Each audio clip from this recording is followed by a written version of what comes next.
Eagles fans, Eagles fans, Eagles fans, Eagles fans, Eagles fans. What's goody? What's goody? Y'all already know what it is. It's your boy, Tone DeShields II. And y'all are tuned into y'all dose of Chalk It Up. Where no matter if we win or if we lose, we just got to charge it to the game, you guys. As we all know, we are in the off season for the Philadelphia Eagles. The playoffs are going on right now as we speak. Well, they were going on yesterday, but nonetheless, the playoffs are going on. The Eagles are home, twiddling their thumbs, trying to figure out what's the plan, what's the verdict of moving forward with our future. And honestly, man, we're stuck in limbo. We have no idea who our head coach is going to be. We don't know anything. Let's just be totally clear. We don't know anything. We don't know if Josh McDaniels is going to be the guy. We don't know if Eric Bieniemy is going to be the guy. He hasn't even scheduled his interview yet. You know, there have just been so many things flooding through the woodworks with this team. And I got so many questions.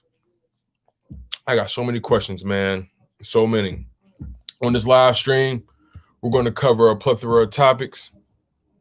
We're going to cover at some point, Eagles Net, I will have some of you guys call in to speak your piece later on in the show.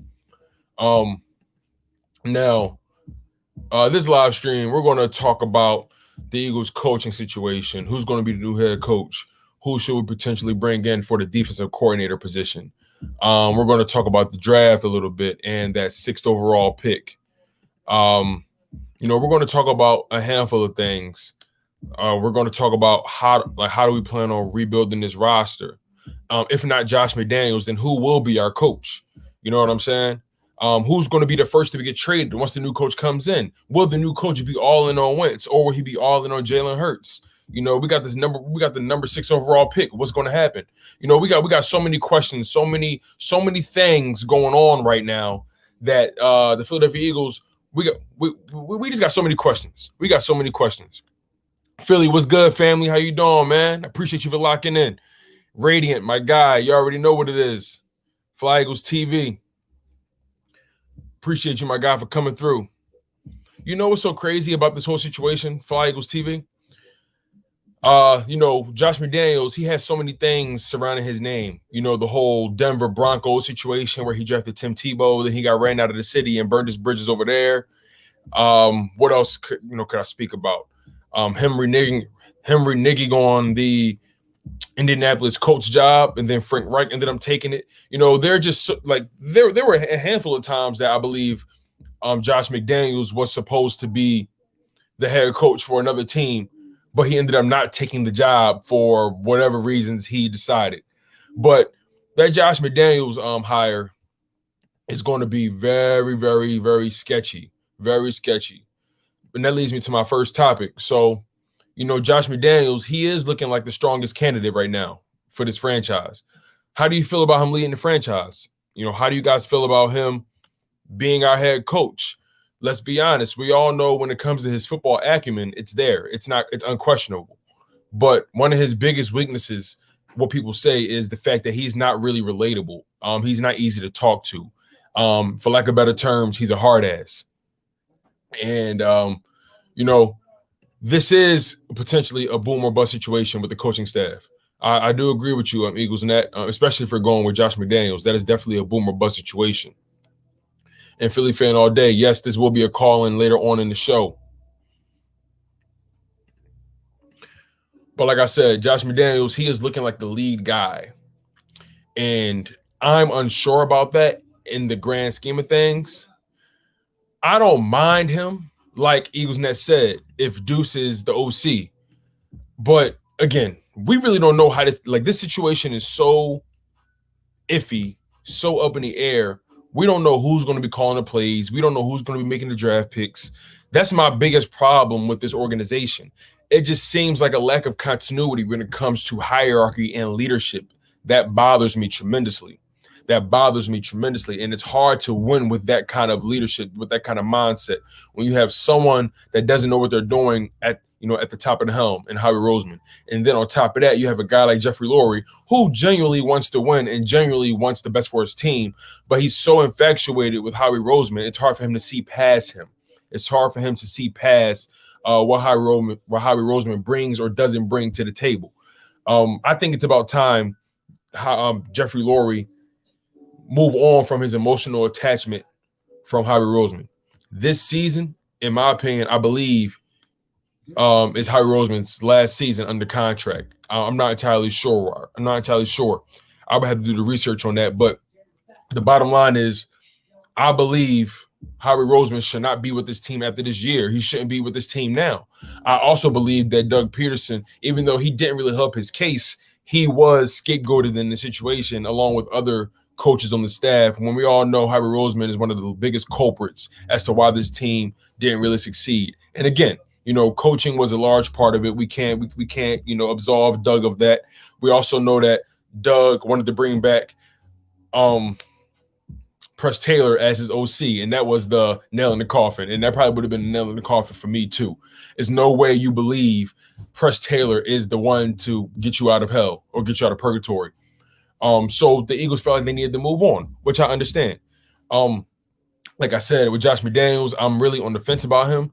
When it comes to his football acumen, I'm very, very all in on his football knowledge and how good he is with quarterbacks. And I personally believe that Carson Wentz, if their plan is to fix him, he needs someone who's not trying to be his buddy, someone who's not trying to be his friend, someone that's going to hold him accountable, hold him to the fire, and bring the hammer down. He responds better to someone like that. We all saw it in guys like Frank Reich, and Dave Filippo. Those were his mentors, his teachers. And he doesn't need someone that's his peer.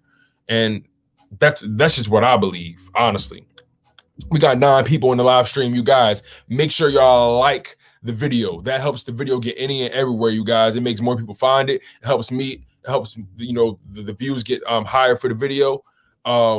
Again, it just helps the video just get any and everywhere. It allows people to like, comment, share it, subscribe to it. I'm on the road to 1,000 subscribers right now. I got about 630. You guys, I'm so grateful for you guys showing me mad love. Just being supportive. Let's get me to 1,000 subs, man. That's the goal. Let's get me to 1,000 subs, you guys. Big time. Let's get there together. Eagle has landed. What's good, family? He says, what's up, Tone? It'll be interesting to see if McDaniel gets hired. Now he and Wentz will work together, given McDaniel's reputation. How he and Wentz will work together, given McDaniel's reputation for being brash and hard, and Wentz reportedly don't like tough coaching. Well, I mean, when it comes to tough coaching, he got tough coaching with Frank Reich and Filippo, and look how good he turned out. You know what I'm saying? So it's a lot of things we may not like that may be good for us. You know what I'm saying? So I don't really care how he feels about that in that respect.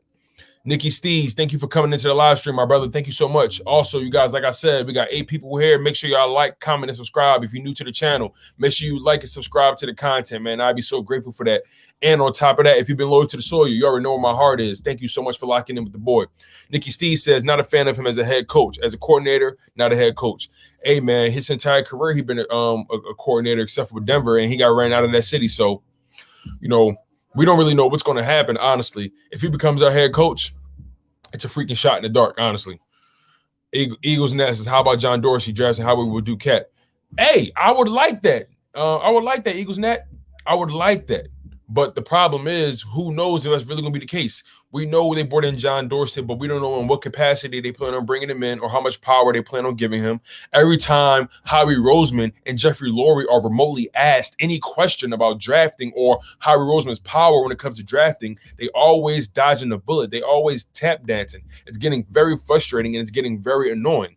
I need these guys to answer a straightforward question when it comes to how he's drafting. He's been terrible. Hold him accountable. It's just that simple. Hold Howie accountable. The dude's name is Howie. From now on, your name is Howard. I'm not referring to you as Howie anymore. Like, your name is Howard. Get it together, man. Get it together. Philly fan all day says we will get Deuce or Jody or Jode. I'm not sure who you're referring to, my brother. But if you're referring to what's the dude, Brady from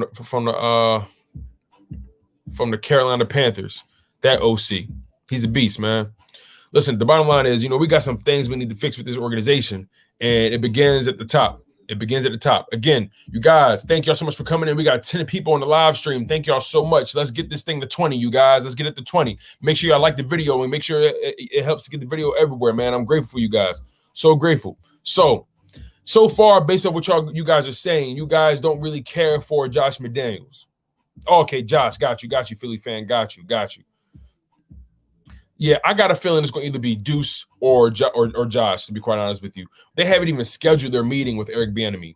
And honestly, if that's the truth, I don't see him even remotely making it to the first and second round, you know what I'm saying, of interviews, because they haven't scheduled them. If they haven't scheduled them at this point, it's not going to happen. Right now, I think the lead dogs most likely are Josh McDaniels, Deuce Staley. You know, we still got to interview the OC from Carolina, last name Brady, I think, something like that. But yeah, man, we have so many things so many questions we have, and you know, I want to move on to another question I have for you guys, because you guys so far don't really care for Josh McDaniels. So, as a matter of fact, who should the Eagles hire at head coach then? Based off everything that we've talked about, based off what all our needs are, you know, you guys know what the problem is. Who should be our head coach? Joe Brady, that's his name. Thank you, EaglesNet. Joe Brady, that's his name. Joe Brady. But yeah, like, who should be the Eagles head coach, you guys? I don't know what it is. There's something about this Joe Brady character that's, you know, calling my name. I don't know too much about him. I personally haven't done as much research as I possibly could on the guy, but for some reason, I don't know what it is. I just feel like he turned that Carolina offense around. You know what I'm saying? He did what he did in LSU with Joe Burrow. I just believe that he probably knows something on offense that this team needs, man. Josh McDaniel, again, we know what he's done. We know. But as it pertains to, you know, Joe Brady, I want to at least get him in for an interview. I would much rather, you know what? I'm at that point now where we don't really know who's going to really make this team better, because we have so many things wrong. It's going to be a wait and see situation. If we don't choose anybody, the safest pick is going to be Deuce. That's what I think. Oh man. So again, we got 9 people on the live stream. Thank y'all so much for locking in with me. I'm grateful. So grateful. Make sure y'all like the video. It helps the video get everywhere, man. Nikki Steve says, I'm open to Joe Brady. Hey, me too, man. I'm open to I'm open to anybody, to be honest with you, my guy. I'm open to anybody. This team just needs a jolt of lightning, bro. We need to get taken off life support. Fly Eagles TV says, I like Joe Brady or Lincoln Riley, but he not coming because too much power in the front office. That's what I'm saying, man. How can we expect someone to want to work for our organization if we're not willing to give them the power they need or deserve to do the job? It makes zero sense. That's like hiring someone to work at your restaurant and not giving them a spatula. Are you kidding me?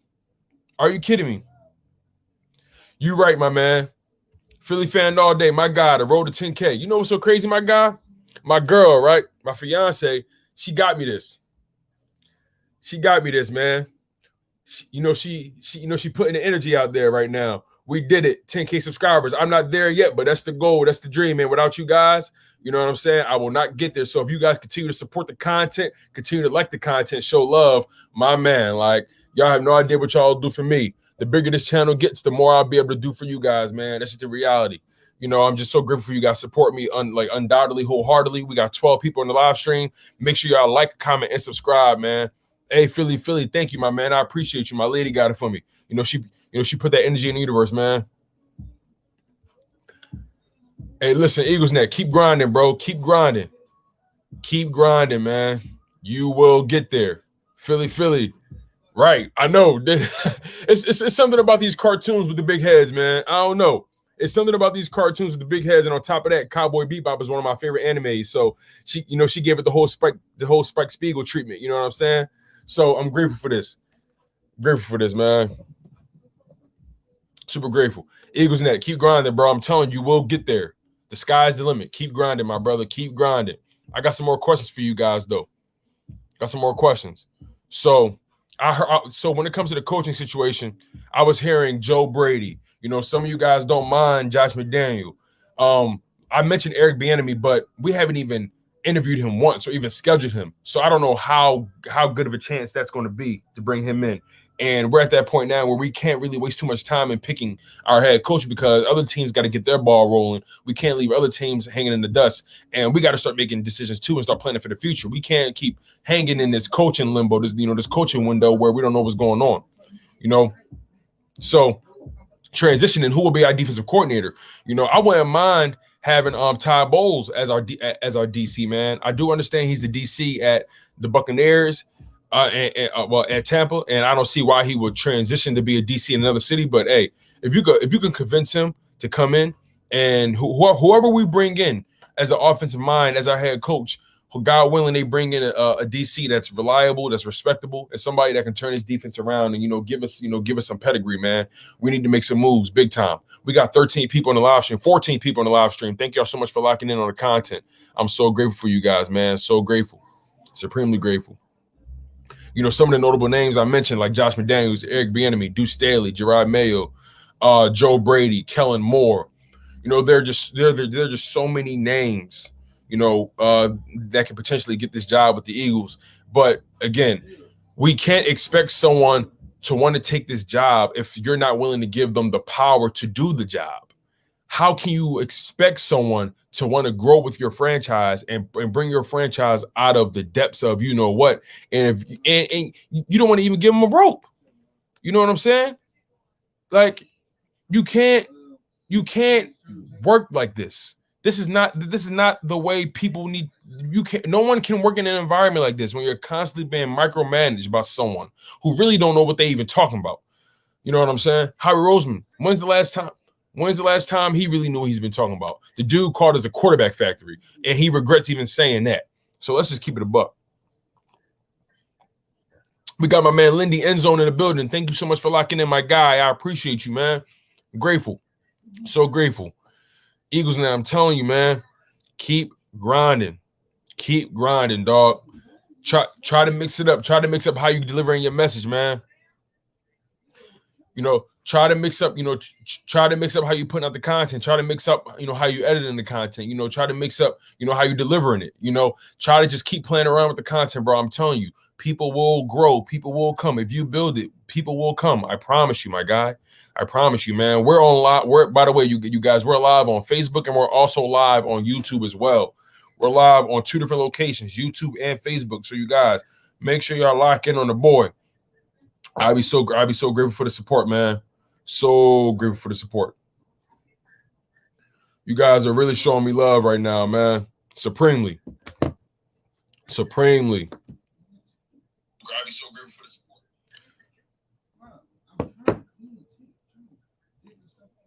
You guys been showing me mad love for a long time, man. For a long time.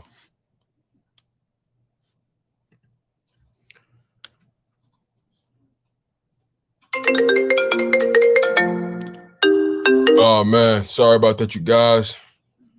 But yes, the Eagles have a lot going on, or not enough going on, rather. We need to know who our head coach is.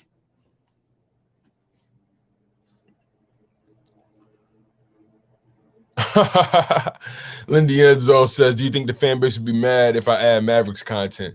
Hey, listen, man, at the end of the day, you do the content that makes you happy, my guy. That's the bottom line.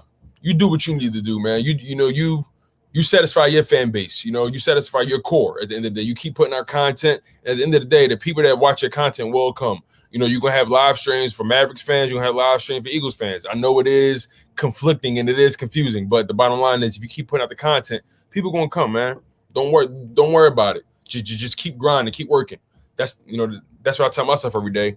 I was so concerned about the numbers earlier on, but at the same time, it means hard work beats talent any single day, man. Hard work beats talent every single day of the week. Every single day of the week, man. Fly Eagles TV says if we hire Josh McDaniel as our head coach, we might hire Lions former head coach as DC, but I still want to run a 4-3 defense. You know what's so crazy? This team is, based on what you just said for Eagles TV, the Eagles going to turn into the Patriots real soon. It's only a matter of time, right? It's only a matter of time.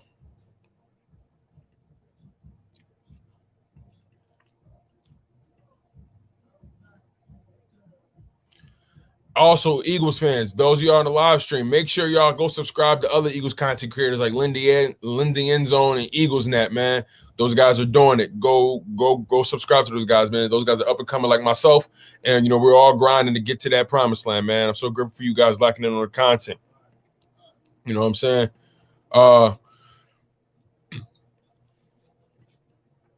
Once we do get our head coach, though, who do you guys think will be the first traded? Who will be the first to be traded once our new head coach settles in? You know what I'm saying? I believe the first person is going to get traded, believe it or not, is going to be Zach Ertz. I believe Zach Ertz's contract, well, not his contract, but Zach Ertz is looking to get paid, and I believe he's going to get traded, man. That's what I believe. Philly, thank you so much, man. I appreciate you. Appreciate you for coming on the live stream, my guy. Thank you so much. He thinks he's coming back. Hey, there's a chance he might, but I think he's going to be the first one traded. Who knows? Who knows, man?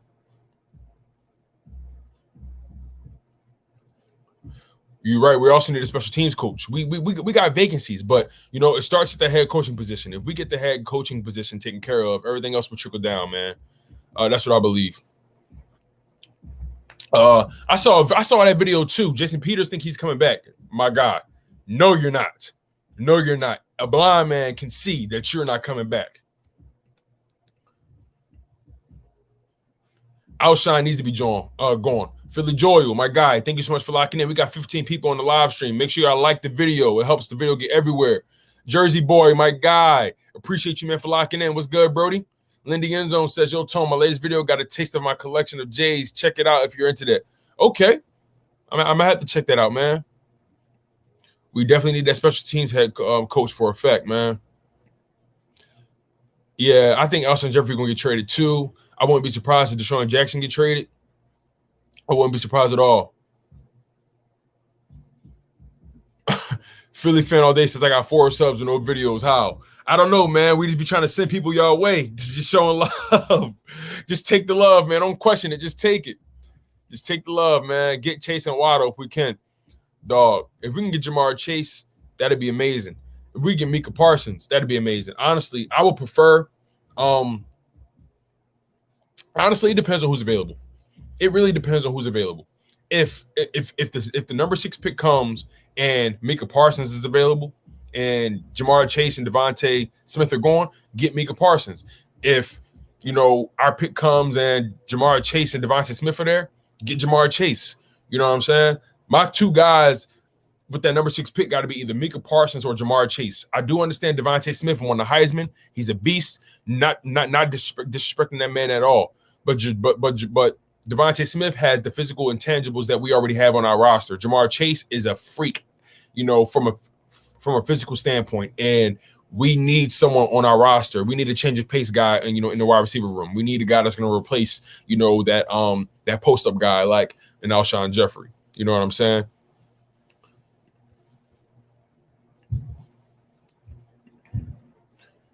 Oh, man. Michael W. says it's going to be hard to trade all these guys. They're all older. You're not going to get much. Hey, get something. Get something. And that's all I'm counting for. Get something.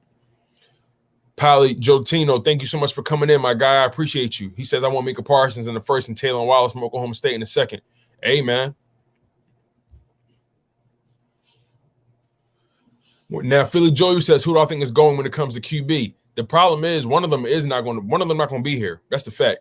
And the Eagles the organization is basing their coaching hire off of who wants to work with Carson Wentz. And I think that's a hard sell for a lot of these guys, knowing what we know about Carson Wentz right now. Now, we also know Carson Wentz is, he has talent. It's there. But he hasn't looked good as of late, and it's going to be a hard sell to get a coach to try to buy in on that. So I think that's why we really haven't found our coach. Yet. That's really what I believe. Jersey Boy says, I think we should draft Smith or Chase or best available O-line, D-line. At this point, I am for best available, man. I am for best available.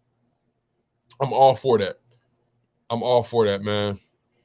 Philly fan all day. I feel you, bro. I like our O-line too. If you take away all the injuries, our O-line is not that bad. You know what I'm saying? Jason Kelsey at center. He didn't decide to retire. Lane Johnson at the right. Brandon Brooks coming back at right guard. You know what I'm saying? May Lotta at left tackle. Maybe you get Herbig at that left guard spot. We still got Dillard too. And we don't know what he's going to do because he's never really gotten really consistent play, at a large clip, and he's been hurt. So we don't know how good he can potentially be. Maybe transition him over to the left guard spot, potentially. Who knows? Maybe he could take over the center spot if you teach him how to snap the ball, maybe. Who knows, man? We got to try to get something out of that guy, Andre Dillard. We got to try to get something. We got 18 people on the live stream. Thank y'all so much for locking in. Make sure y'all like the video. It helps big time, big time. If you haven't subscribed already, make sure you subscribe to the channel. Philly Joyal, he says Devontae Smith's size kind of worries me. Me too, man. His size worries me. He was taking a lot of big hits in college, and I think I anticipate him participating in the Senior Bowl as well. So I'm really nervous about his size. Jamar Chase decided to opt out of this year, so he doesn't have this full year's miles on his body. I'm really on the fence about Devontae Smith. Again, not taking nothing away from his talent. He is the Heisman winner, the first wide receiver to win the Heisman, since the 90s, since Michigan Wolverine wide receiver. I forget my man's name. Dude, my man does college football talk all the time. Michael W. As a Giants fan, I want Allen Robinson in the draft to get the tight end from Florida.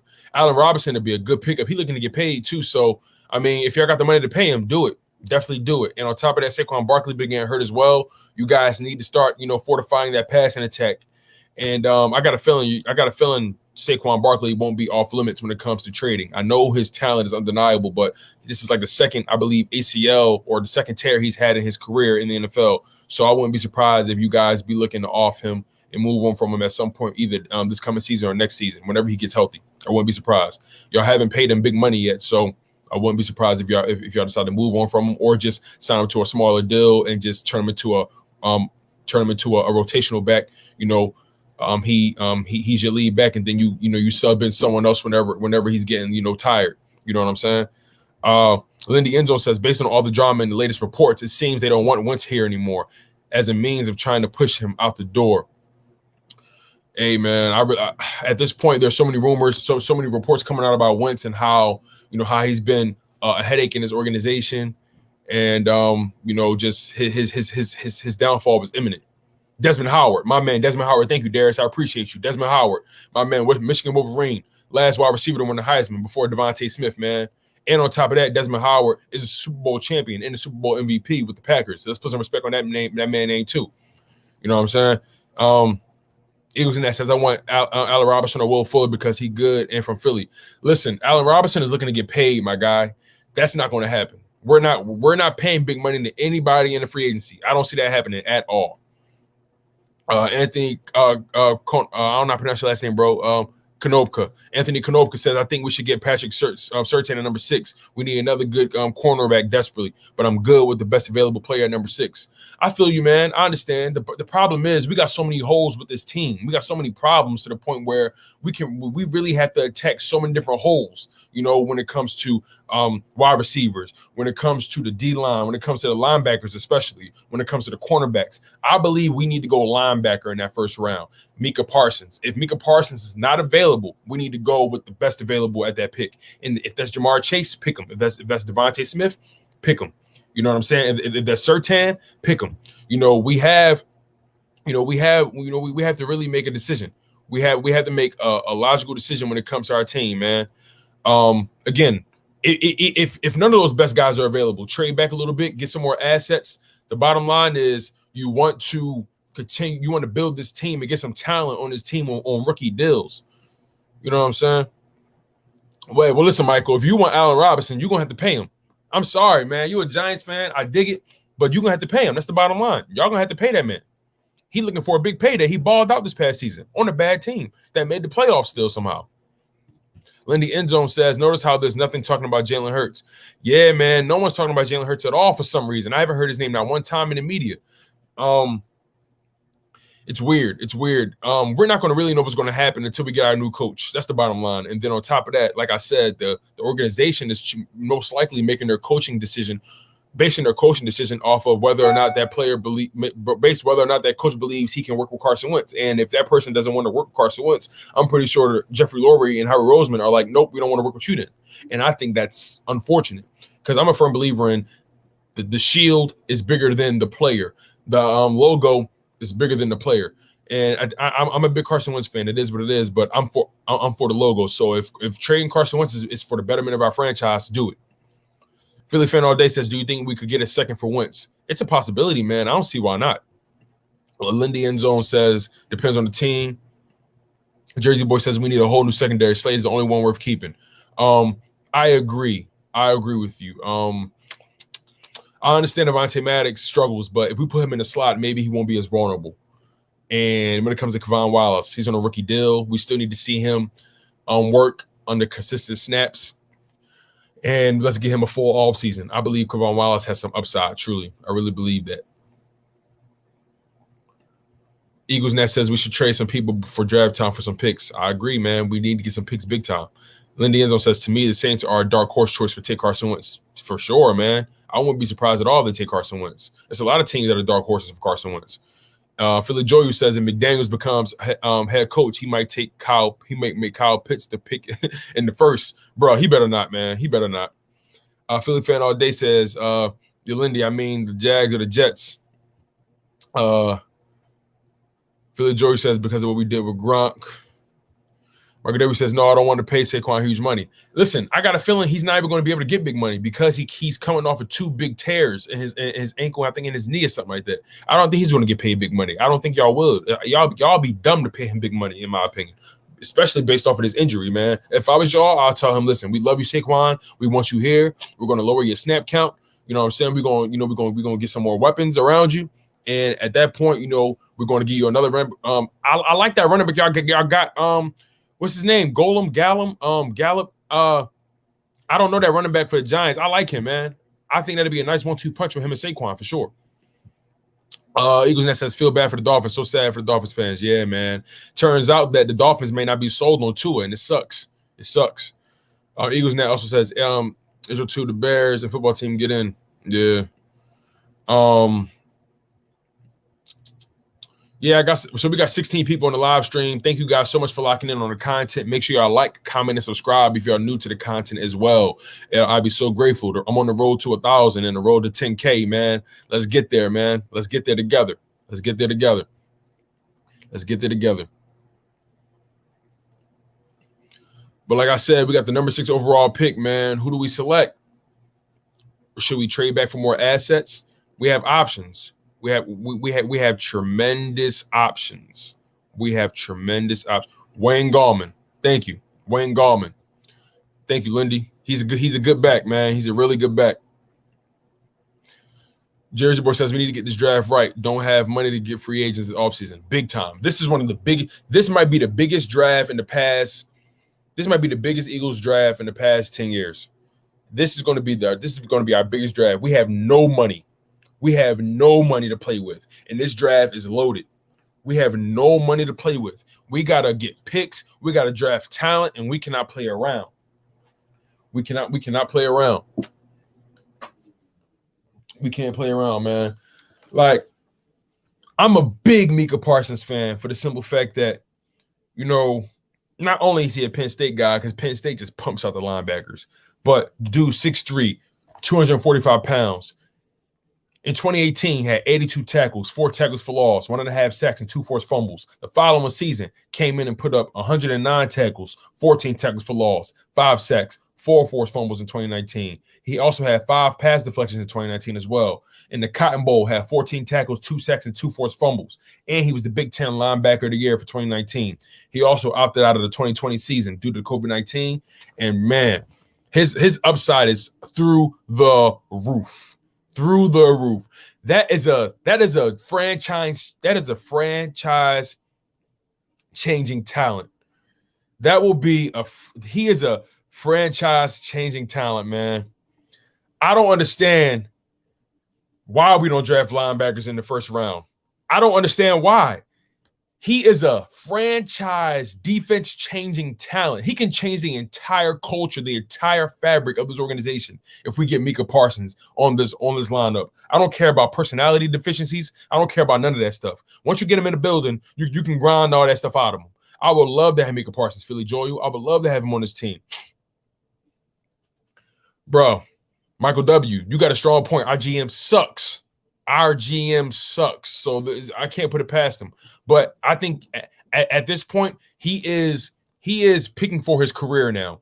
He's I think this year Howie Roseman's job is on the line. He can't afford to make bad picks this year. And I think this would be the first year he delegates a lot when it comes to personnel. Because he can't afford to run that risk. He can't afford to bet on himself this year. Every time he has, he sucked. He's failed. Rock the Artist, my guy. Thank you so much. Y'all, shout out to Rock the Artist, man. He just subscribed to the content today, man. I'm so grateful for you guys. We got 16 people on the live stream. I said the live stream. We got 17 people on the live stream. Shout out to Rock the Artist for subscribing, man. I agree with you, my guy. I want the best player available. I don't care who it is. I want the best player available. Shout out to Rock the Artist. Shout out to Michael W. Shout out to Philly Fan All Day. Shout out to Lindy End Zone. You know what I'm saying? Shout out to Philly Joel, Eagles Net, Jersey Boy. Who else, man? Who else? Philly Fan All Day. Darius H, Pally Jontino. You know what I'm saying? Who else we got? Fly Eagles TV. You dig? Who else we got in the live stream? Nikki Steves, thank you so much. Philly the podcast. Thank you so much for locking in, my guy. I appreciate you. Make sure y'all go lock in on Philly the podcast content. I think my man live right now. Rock the Artist is that dude, man. That dude, man. I'm grateful for you, my guy. Super grateful. The problem with the draft this year by Lindy Endzone says that is the amount of potential transcendent talent players, how it will crumble under the pressure unless Dorsey steps in. I'm telling you, man, he will crumble. I agree. Matt Weeks, my guy. Thank you so much for locking in on the content, man. We got 15 people here. If y'all just coming in, make sure y'all like the video. It helps the video get any and everywhere. Make sure y'all like the content. I'd be so grateful for that. I'd be so grateful. Also, on top of that, I did lower the price on my merch. I did lower the price on the merch, you guys. So make sure y'all go check that out. I'm going to actually put the link in the chat as well. I'm going to put the link in the chat. So I want you guys to know that the prices did drop, man. The prices did drop. This is going to be a call-in at some point, you guys. This is going to be a call-in at some point.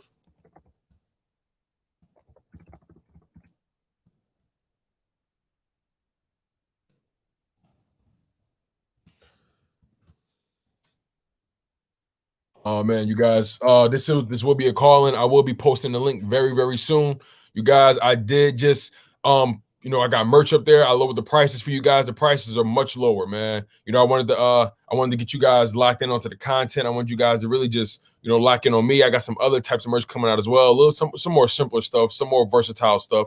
Again, I know on the website y'all see yellow and green and things like that. Once you actually click on the icon or the item, you're going to see all different color items as well. All the hoodies and shirts got different colorways like black, gray, green, orange, things like that.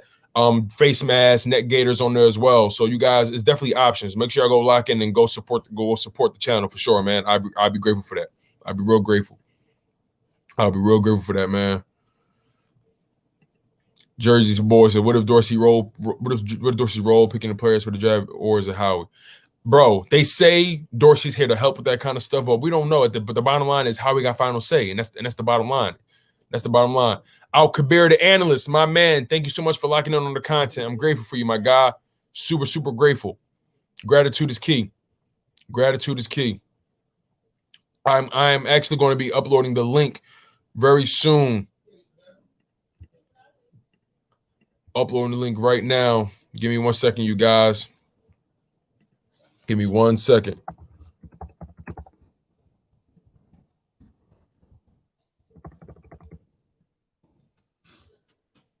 I know I love talking to y'all, man. We always get it in. We always have good talks in here, man. Always have good talks. Always have good talks. So the link is up. I'm about to pin it. We got 20 people on the live stream. Let's go, y'all. Let's get it to 30. Man, let's get to 50. I'm feeling overzealous. Let's get to 100. Never been to 100, y'all. Let's do it. I'm feeling overzealous. Make sure y'all like the video. Make sure y'all like the video, man. Helps the content get in here everywhere.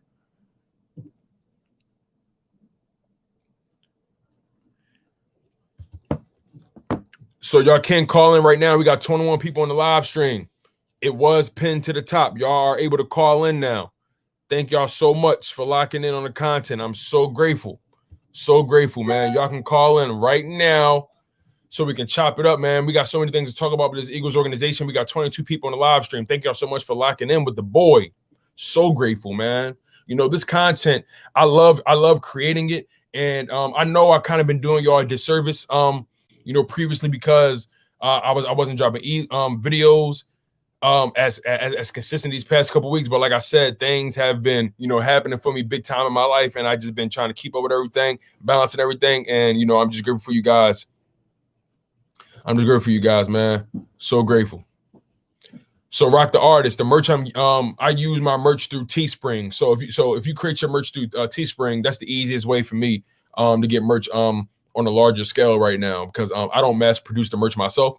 So Teespring definitely helps with that. You know, they take their cut and I get my cut. But all you gotta do is upload your icons onto the items, onto the clothes, and Teespring, you know, pretty much does most of the work for you. You set your prices and everything, man. Super grateful for you guys for locking in. Super grateful, man. You know, we got 2 people so far waiting in the chat, you know, to get on. We got Braden, Eagles fan, and Eagles Net coming up very, very soon, you guys. I'm so grateful for you guys locking in on the content. You know, so I know we got 20 people in the live stream. Now, normally when I let people come onto the live stream, I let people do their thing. You know, I let people just go in, you know, say their piece. So I'm going to give people a chance. I'm going to give people a chance to speak their piece. We got so many things to talk about with this team. We got 20 people in the live stream. Now, what I'm going to do, I'm going to get my man, the myth, the legend, Braden, Eagles fan, onto the live stream. Yo, what's up? My guy, what's going on? How are you feeling, man? I'm feeling good. If it's hard to understand me, that's because I have expander, and so it might be a little hard to understand me. No, you good, man. You all good. I got you. You all good. So what's on, man? How you feel about the Eagles so far? I think this team is a good team. Our O-line is good. Like, our O-line's good, but we have injuries. Like, I think our O-line is a good O-line. We have, for a head coach, we have to get, like, either Deuce or Josh McDaniels. I want Deuce, personally, but Josh McDaniels is not that bad. And, like, I think this team is, like, let's talk about this defense. I don't know much about defensive coordinators. Maybe Todd Bowles from the Bucs.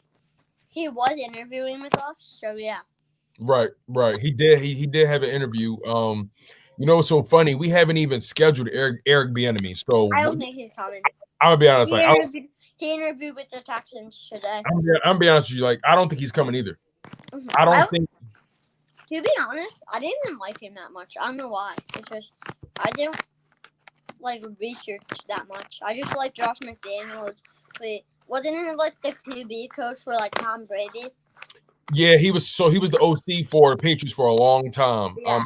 I think he started as a quarterback coach in New England. Then, you know, he became an OC, and then, you know, he went to Denver. Then that didn't really work out. Then he transitioned over to, you know, he came back to New England. So, you know, I think we'll get either Josh McDaniels or Deuce. Right now, Deuce Stanley. Who do you think will ultimately be like getting? I think honestly, I'm really interested. I'm very interested in the guy Joe Brady. I'm very interested in Joe Brady. Joe Brady. And I think the fallback choice is Deuce Staley. You know what I'm saying? You can't go wrong with Deuce. The players like him a lot. You really can't go wrong with him at all. Yeah, I Um, like Deuce. I like Deuce. the thing about Bieniemy, like we haven't even scheduled him, and I know he is a great offensive mind, but for some reason, I never was confident that we was going to get that Yeah. guy on our roster. I was never He confident. just doesn't feel like he would fit. Yeah, like I don't know what it is. Like, it just seems like no matter how we feel, it just didn't seem like the Yeah. right situation. And it is what it is, man. Who do you think the Eagles are going to? Whoever our new head coach is going to be. Who do you think the Eagles are going to move on from? First, like, who do you think will move on first? I think that first will move from either Jeffrey or Peters. Okay. I think Peters, we will get like a solid, maybe like a fourth rounder, maybe. I feel you. And like on top of that, all things considered, this organization is in a situation where we don't really know where we're going, and things are going really fast. We're behind the eight ball on the coaching search. And honestly, it's so for a fact that they're basing their decision on who's going to coach this team on whether or not that coach wants to work with Carson Wentz or not. Yeah, and I have a question. Do you think Jeffrey Lordy is a good owner? Like, is he? Good? I think he means well.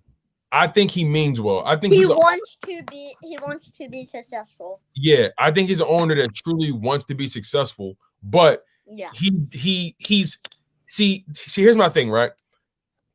Jeffrey Lurie really wants to win. You can tell he likes to leave certain decisions to the football guys. You can tell. Yeah. But the problem is he has Howie Roseman in his ear constantly, and it's don't know what.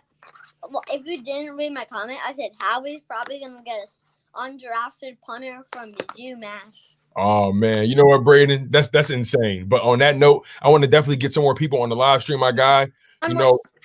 I have 4 subscribers without making any video. Shout out to Rock. Bro, keep grinding. And listen, you guys, make sure y'all sub to Braden's YouTube channel, man. Listen, my channel is Philly Fan All Day, and Philly Fan All Day. He was my first subscriber. Hey, Philly Fan All Day. Make sure y'all subscribe to Philly Fan All Day on YouTube, man. Braden, my man, thank you so much for locking in on the content, my guy. I'm grateful for you, man. I'm about to go get some other people on, man. You're always more than welcome, my guy. Take care. Take care. All right, next on the live stream is Eagles, my man, Eagles Net. What's going on, my guy? Are you there, man? I'm here, man. My God, what's goody? What's good? What scares me about Josh McDaniels is that he's a boom or bust. I understand. It's definitely a risky move because he's not really someone that's an easy guy to be around, but he does have results. He does show results, and I think this team needs someone now who's tough. I think they've been around too much of a lackadaisical culture so far, and now we need someone that's going to tighten everybody up. Like, if Deuce Staley was offensive coordinator, I would like him as head coach. But every time they say they were gonna put him at offensive coordinator, they lied. They did not. I feel you, man. Like, I don't understand why Deuce, like, you're talking about Deuce Staley, right? Uh-huh. Yeah, I don't know why. Yeah, at this point, like, I don't understand why Deuce Staley hasn't had that opportunity to call plays like on a consistent basis. I'm not sure what people like I don't know what it is. Like what is it that people know that we don't know about Deuce? Like it's something like going on. Like, why is is Deuce comfortable being in the position he's in? You know what I'm saying? Like, I don't know. Like, I believe that this team needs a coach that they respect. They need a coach that's going to demand respect, and they need a coach that's not going to be afraid to stand up to Howie Roseman and Jeffrey Lurie. That's a fact. You see, that would be Robert Saleh, but he's already taken. So, you see, Deuce Staley, he's loved. He's loved with the Eagles. He is. Sometimes people call him Pickle Juice Deuce because against Dallas, that game where he had pickle juice, so he was able to run and score points for us, and we won that game. Yeah, man. Deuce. Deuce is a Philly legend, and it'd be beautiful to see him coach this team as a head coach. But I definitely want the best coach for our situation, man. I definitely believe that. Um, I definitely want to see what Joe Brady is looking like, with the interview situation. Like I just want us to have a change of pace. I just want a coach in this organization that's just ready to just flip everything on his head and get us back to playing competitive football. I'm at that point now where whoever we bring in, I want it to be someone who's respected, someone who demands respect. You know what I'm saying?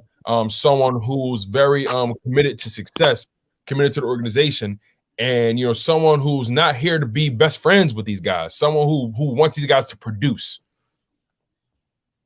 You see, like Deuce. Yeah. I feel you, How man. about we talk about Todd Bowles? If we are able to convince Todd Bowles to be defensive coordinator, that would be awesome. But one more thing about Deuce. Mm-hmm. You see how Eric Bieniemy was a running back coach and became an offensive coordinator? Now people want to hire him as a head coach. You see, so why don't we try that out with Deuce? It's possible, man. I'm not against it at all.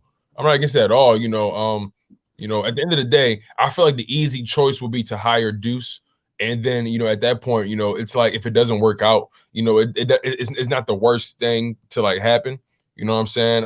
Again, I think Deuce deserves a shot, but at the same time, I want the best guy for the job too. So, on that note, Eagles Net, I'm so grateful for you coming on to the live stream, my guy, showing love. You always like the videos. You always subscribe. Is there anything else you want to get off your chest, my guy? Yeah, if we have Josh McDaniels our head coach, Deuce Staley our offensive coordinator, and Todd Bowles our defensive coordinator, our team can be very good. I agree, man. Like, I think Deuce has something to offer on offense, man, for sure. He just wasn't given too many opportunities to call plays, in my humble opinion. They'd like to make it seem like he had opportunities to call plays, but we all know he really wasn't calling any plays. But I think it'd be dope to see Deuce with Josh McDaniel and Todd Bowles. But I don't see Todd Bowles going from one DC situation to be another DC in another city. So I think that's kind of hard to sell him on. Unless you just convince him, unless Josh McDaniels manages to convince some other guys. See, we're talking as if Josh McDaniels is like going to be the guy because he's the closest guy to getting the job right now. But we really don't know. Whoever it is, I want to, again, like I said, I want to be somebody we respect. How about Lincoln Riley? Because If he comes, fits I Tyler doubt he'll come to the league. I mean, I doubt he'll come to the NFL, man. It's a very small chance, man. Very small chance. These If guys the are hard. Eagles give him a lot of power, maybe he'll come and pay him big time money.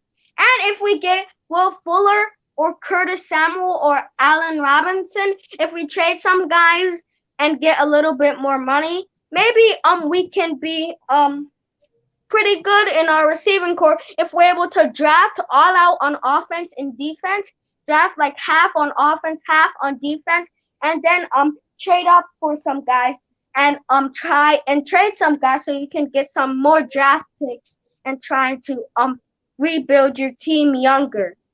I feel you, man. I feel you. We definitely have options. I don't think we're going to sign anyone in free agency because our money is so tied up. I know you mentioned trading some guys, but I don't know.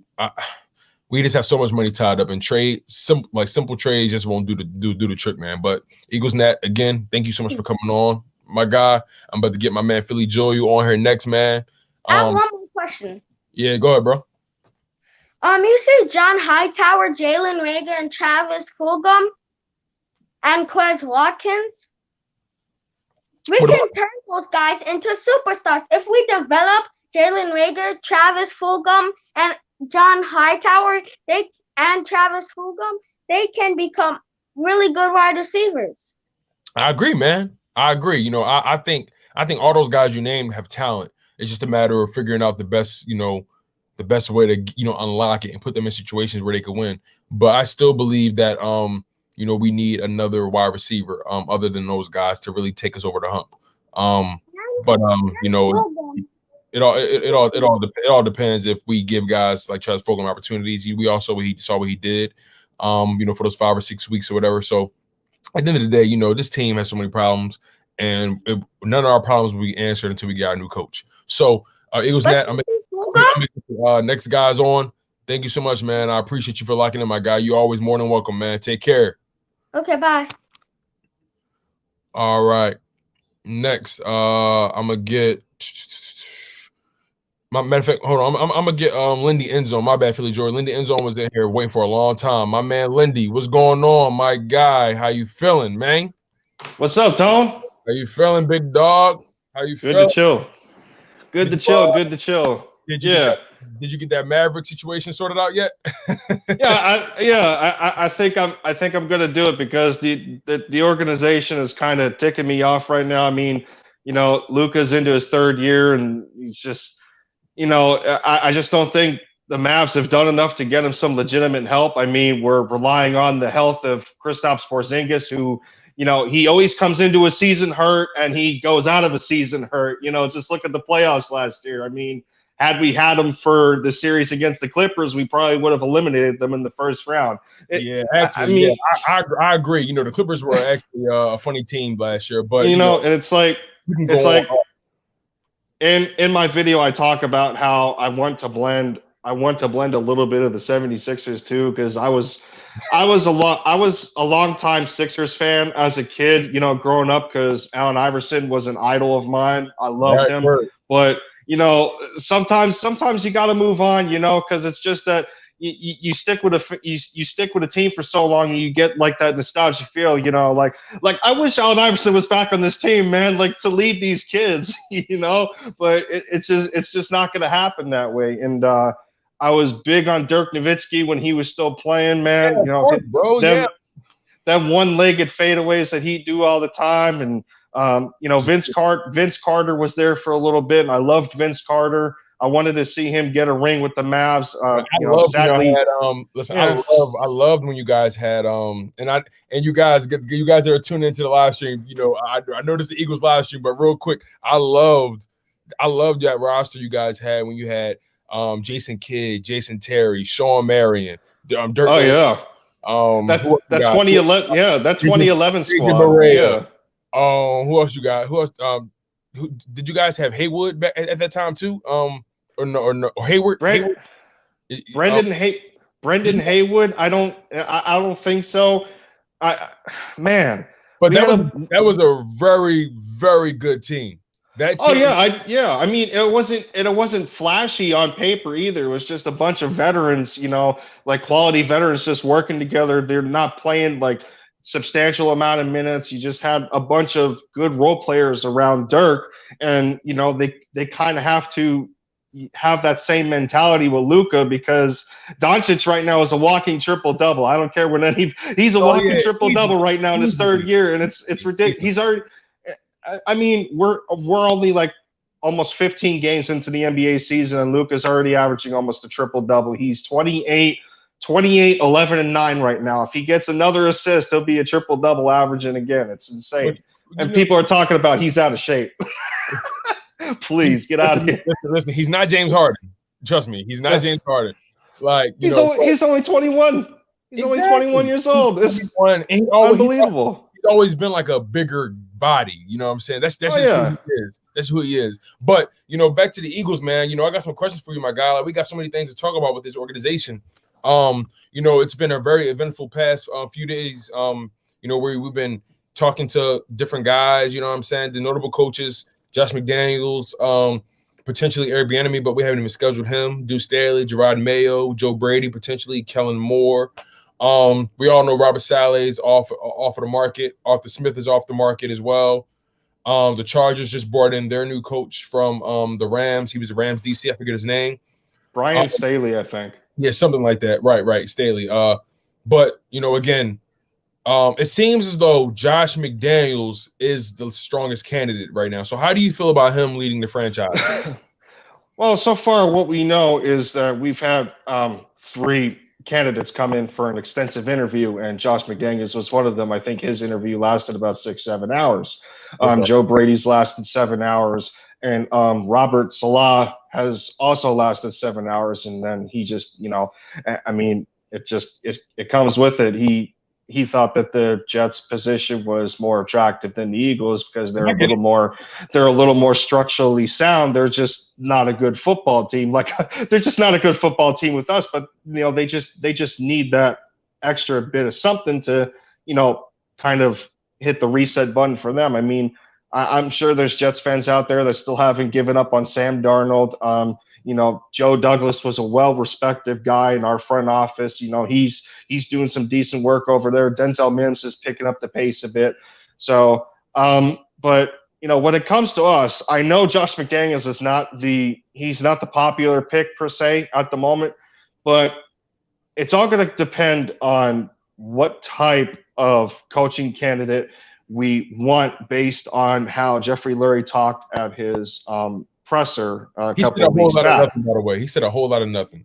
Oh yeah. If you sift through the crap, then eventually you'll come up with something. And one of the things that he kept preaching on is that what all he's about is offense. And a lot of us know this. And for those that haven't watched his presser, he always wants to have a top 5 offense. That's what he wants to build this football team upon. And we know we can get that sort of thing with now this depends if Josh McDaniels ends up being the play caller, like the offensive coordinator, kind of the same position that Doug Peterson was, head coach / play caller. If Josh ends up doing that sort of thing, then we could have some success there because in 9 seasons, 7 of those consecutively, Josh McDaniels has had the number 1 scoring offense in the league at 28 points per game. Defensively, it is rumored that he would carry over the linebackers coach, who we've also interviewed or requested to interview, in Jared Mayo, as a defensive coordinator, in which we kind of have a number 1 offense and then a number 1 defensive setup, because under Jared Mayo, he wasn't really a coordinator per se, but he was pretty dang good as a linebackers coach. And right. How do you feel about Jerome Mayo being the DC? Like, yeah, that's what I feel. Like he contributed to a number 1 defense in yards allowed and points allowed. I think under Jared Mayo in that defensive coaching setup, the Patriots have only allowed on average about 15 to 16 points per game in his tenure, along with Josh McDaniels. So, but aside from the analytical standpoint, when we look at it, like when I was going back to Jeffrey Lurie and his presser, it's all going to, at the end of the day, it's all going to depend on, as far as the coaching candidate goes, what type of transition Jeffrey Lurie was talking about in his presser. If we're talking about like a complete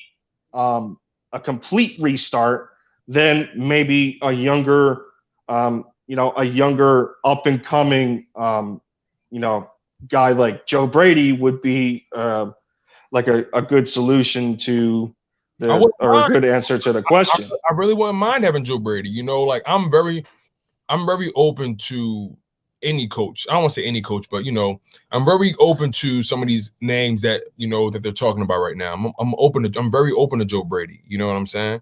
Yeah. I'm very open to Josh McDaniels. All things considered, knowing his pedigree, also knowing his past. I understand that he has a very his name is very controversial in the NFL. I understand that. But what he was able to do in New England and with that offense, and how he was able to just maintain that level of consistency when it comes to just play calling and scheme and things like that. And you got to give him respect. Got to give him his respect on that type time. I'm open to Deuce. You know what I'm saying? Again, like I'm just at a point now where I just want this part of the season to be over. So, I think a lot of us do. Because let's be totally honest, we cannot even talk about anything beyond this point. We get out of it. It's hard to talk about what's going to happen with Hurts or Wentz until we know who the coach is. But 9 times out of 10, they're basing their coaching choice off of whether or not that guy thinks he can fix Wentz. And if that guy is not sold on Wentz or is like, not into rebuilding this kid that they gave $100+ million to, 9 times out of 10, he's not going to be the coach for this team.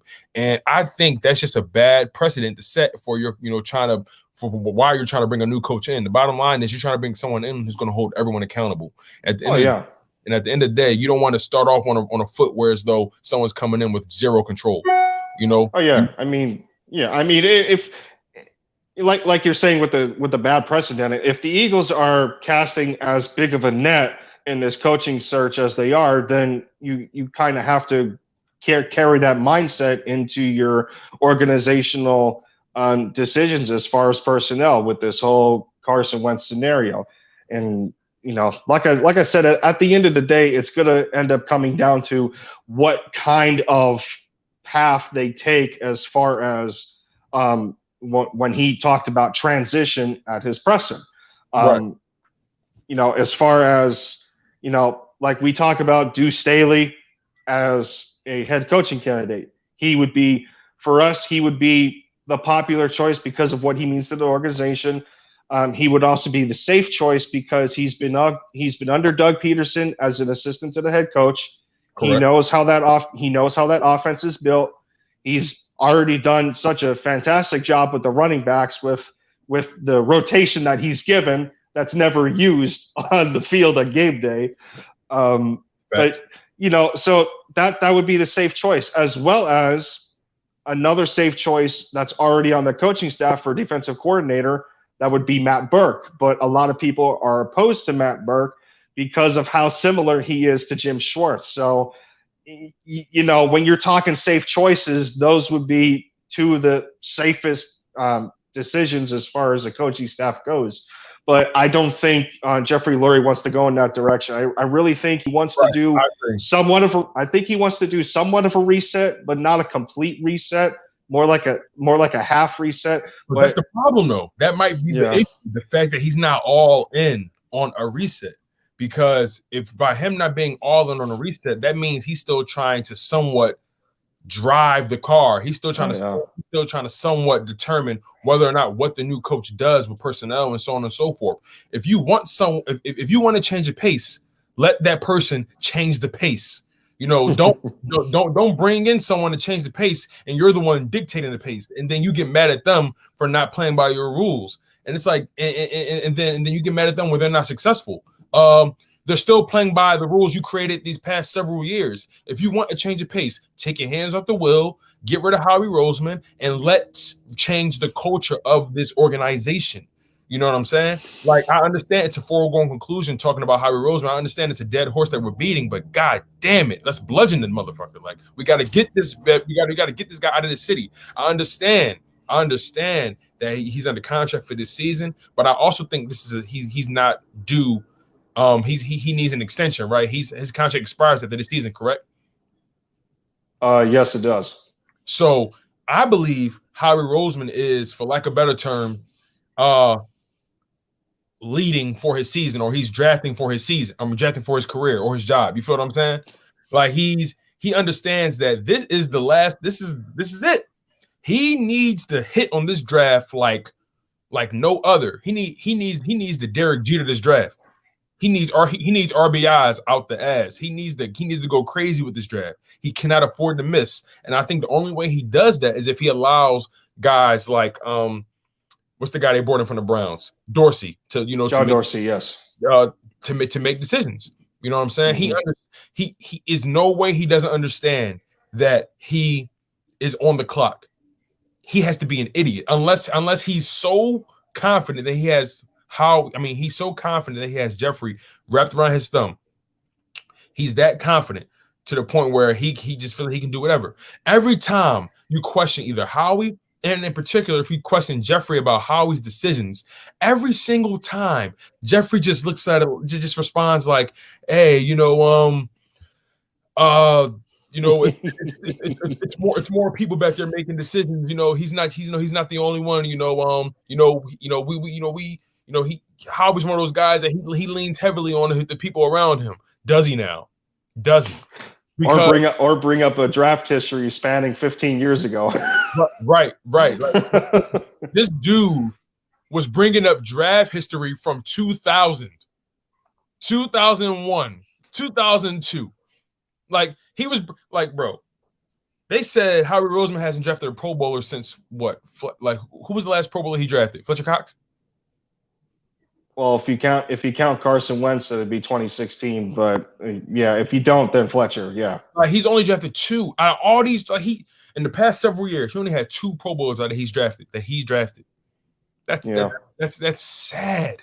One since 2016. Sad. That is sad. But, sad. it's at the same time, it's kind of a good when you're talking about Howie Roseman here, it's kind of a good if I can call it, like, you jumping down a rabbit hole of speculation to where that whole press conference where we heard nothing but crap from Jeffrey Lurie and it was a bunch of Howie Roseman defense. Well, if Howie's contract is close to expiring and he only has a year left, Jeffrey's gonna go into it and and paint a picture of, like, that Howie's job is secure, even though he has a contract coming up that's close to expire. He doesn't want to give any early warning signs that that he's kind of that he's kind of working for his job right now. He doesn't want to do that because Jeffrey he's too loyal to a fault.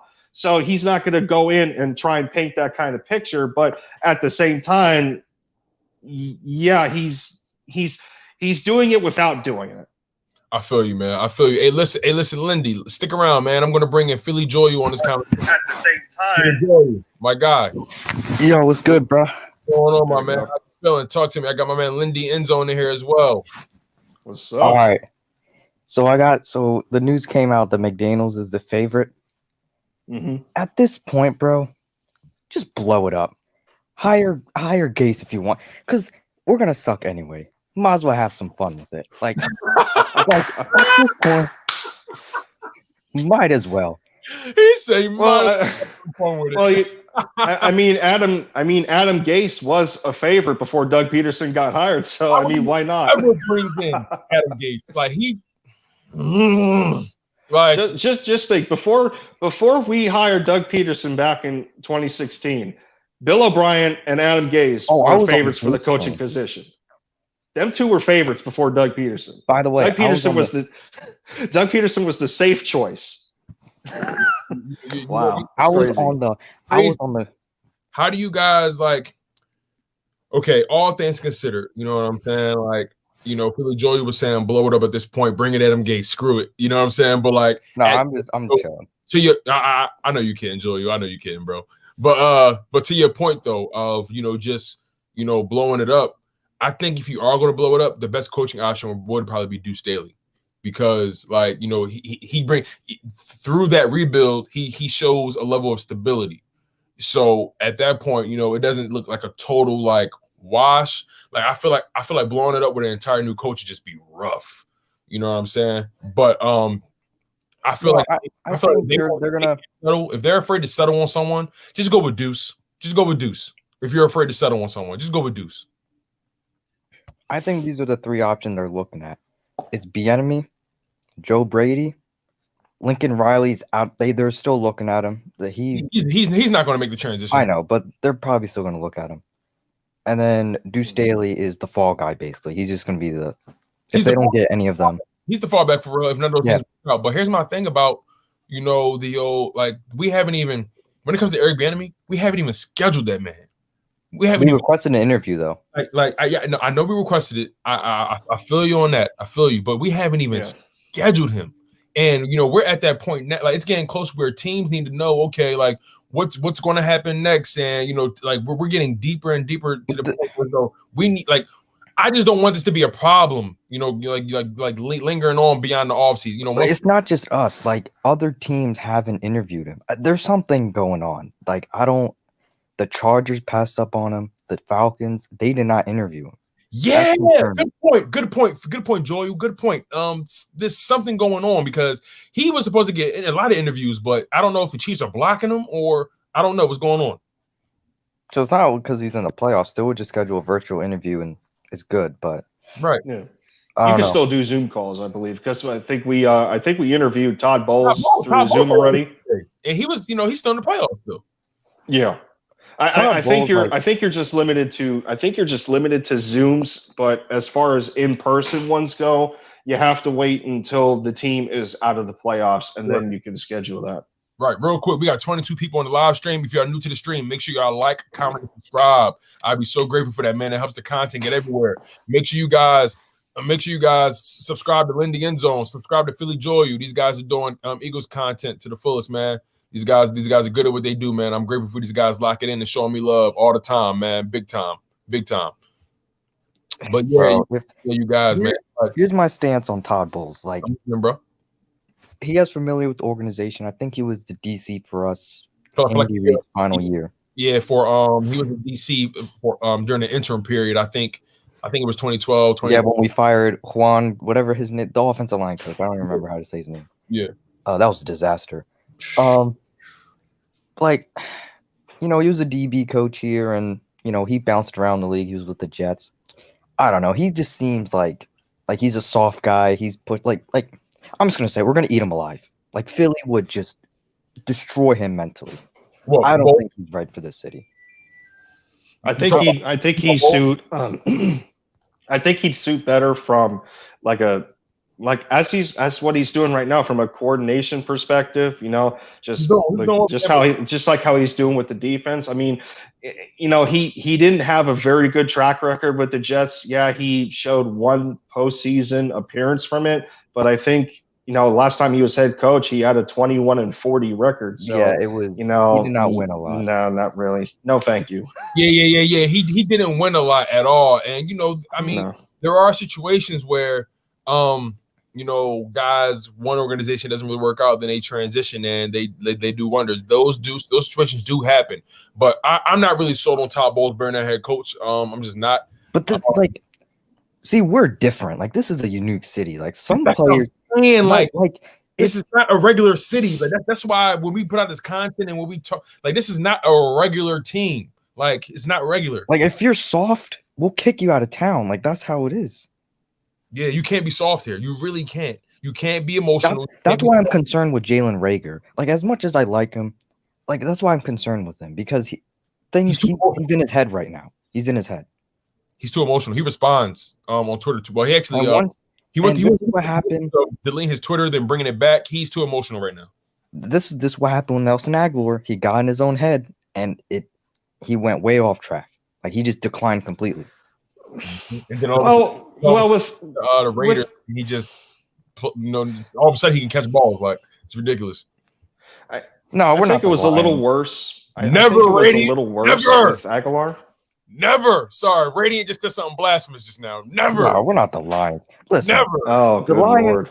The Lions. They're never. They're cursed, bro. They got to relocate. I'm sorry. They got to relocate. I think they're cursed too, as well. Like, but to your point, you have to be a certain breed to make it in the city. You know what I'm saying? You can't be soft. You can't be bitch made. You got to be. You got to take it. Just take it. Just take it. You know what I'm saying? That's why guys like Brian Dawkins was able to survive. You know what I'm saying?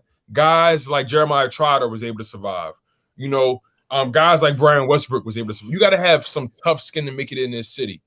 You know what I'm saying? The one thing that concerned me, did you watch Jeffrey Loyd's press conference? Oh my God.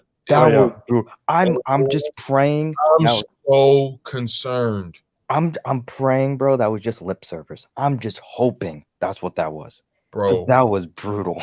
Bro, I was watching it and I'm like, dog, you can't even say nothing. You can't say one bad thing about that man, Howie.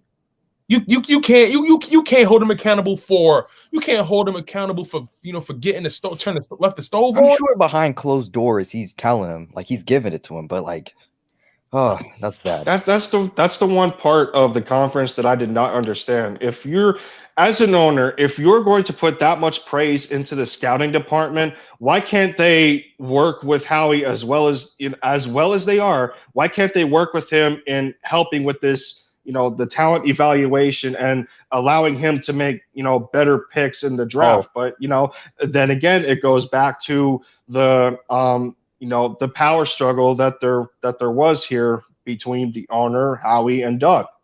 But like the problem is, like, we got guys who aren't football guys trying to make football decisions. My thing is, like, bro, that's what happened with the Sixers. The Sixers exactly. are going through the same thing. And now and Joshua Harris said he finally just stepped back. You know what I'm saying? Well, I'm sorry. For all those years, the Sixers were about analytics. I mean, look at the Eagles. How often do the Eagles talk about analytics? I know. I mean, driven. Remember when the Sixers had Andrew Bynum? Like, it was ridiculous. Like, it was so bad. And like it like this is just a rough situation because this organization refuses to get out of their own way. Nah, I think the Texans are worse. The Texans, I think the Texans are in a worse situation. I believe it or not, I think they are in a way worse situation. Because Easterby, one of their, I think it's like owner or something, I don't know, but no one wants to work with him. Deshaun Watson is going out. I don't think he's not coming back. He's not coming back. Yeah, he's not. He's not responding to any of their calls or anything. Bro, he's going to get traded, and I wouldn't be surprised if Miami. He's going to Miami. He has a lot of power, bro. He's going to go to Miami. He already said he's going to Miami, and that's. See, Eagles champ just pointed out, like McDaniels, Carson Wentz is a match made in heaven. Now, I don't know if I would go. We don't know what's going to entail with this coaching search, but that's one of the things that that I was trying to bring up about Josh McDaniels. If we look past all the baggage that he has, yes, he had his issues as a head coach for the Broncos. He verbally agreed to the head coaching position for the Colts and then backed out.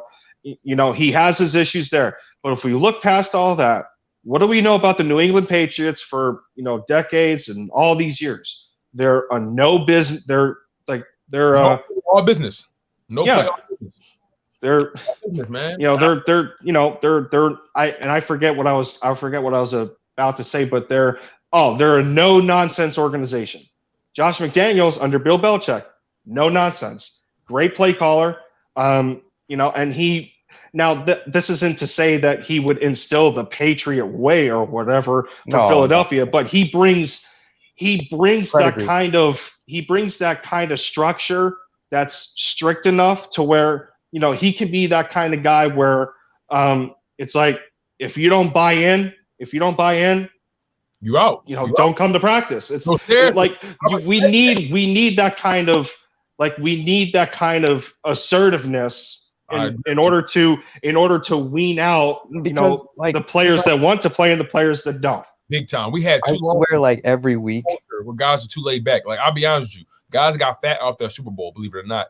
And on top of that, we've had since that Super Bowl year, we've had a laxed culture, a very laxed culture. When it comes to players taking care of their bodies. You know what I'm saying? How Fletcher Cox is resting every week. how committed guys are in practice. You know what I'm saying? Like, how competitive they are in practice. It's just too many things that I'm hearing about this team. It's like, bro, we need somebody that's going to bring the X down and totally say, you know what? No friends. This is all we grinding. We're grinding, you guys. No sensitivity training here. Speaking of that, you saw the article written by Jeff McClain, the Wentz article, right? Bro, that was hard to read. Okay, look. It was hard to read. You got to take what McClain says, everything he writes, with a grain of salt. You really do. Yeah. He has this beef with the Eagles organization. He just goes crazy. I remember earlier this week he wrote about Doug Peterson. There was 2 defensive players that were getting hold back to sucker punch Peterson or something. Yeah. He wrote something. Yeah, everything. Everybody came back saying, "Yeah, that's not how that happened at all." Like, it was blown out. It was blown out of proportion. I mean, you had Jason Kelsey come on social media and I think it was on Instagram or something, and he explained what actually happened. He walked up to Doug. He asked if he's putting Nate in, and then he goes from there and he says, "Do you want me to take practice snaps with Nate?" And that was it. There wasn't no physical altercations, Yeah, nothing like that. There yeah. could have been verbal ones at some point, but it's just a whole No, means yeah, of in the blowing claim, stuff out of proportion. I agree. he does it. There's truth to it. So the article, maybe Wentz is stubborn, and I believe it 100%. He is stubborn. I can believe that, but listen, Because look, the same thing happened with Rodgers. good since the Frank Reich De Filippo he hasn't been lights out since the Frank Reich De Filippo year, right? And it's universally known that those guys did not baby him. They did not hold his hand. They held him accountable, and they was hard on him. They was real hard on him, and it's known that it made him a little upset. But you see it on the field. It played itself out on the field. It played itself out on the field. You know what I'm saying? So we can't. So we got to understand the simple fact that Carson Wentz, no matter what it may seem like, that guy needs someone that's going to be on his ass. He needs somebody. And I think McDaniels is perfect. He might be perfect for him. Perfect. And my thing is, if you want somebody to resurrect, if that's your goal, if your goal is to resurrect Carson Wentz, there's no better coach for the job than Josh McDaniels. Because he gives it to Tom Brady. Now, my only concern with McDaniels, his time with Denver, how he basically ran Jake Cutler out of town. That was crazy. Jake Cutler was all arm, though. He was all arm and nothing else.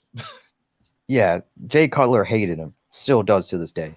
Anyway, will Wentz, will they clash or will they be best friends? I don't know. Who knows? But what was that previous comment, Tom? Sorry, John. E-Rock pointing out that Deuce is the only one. Well, E-Rock. Yeah, so I saw that video.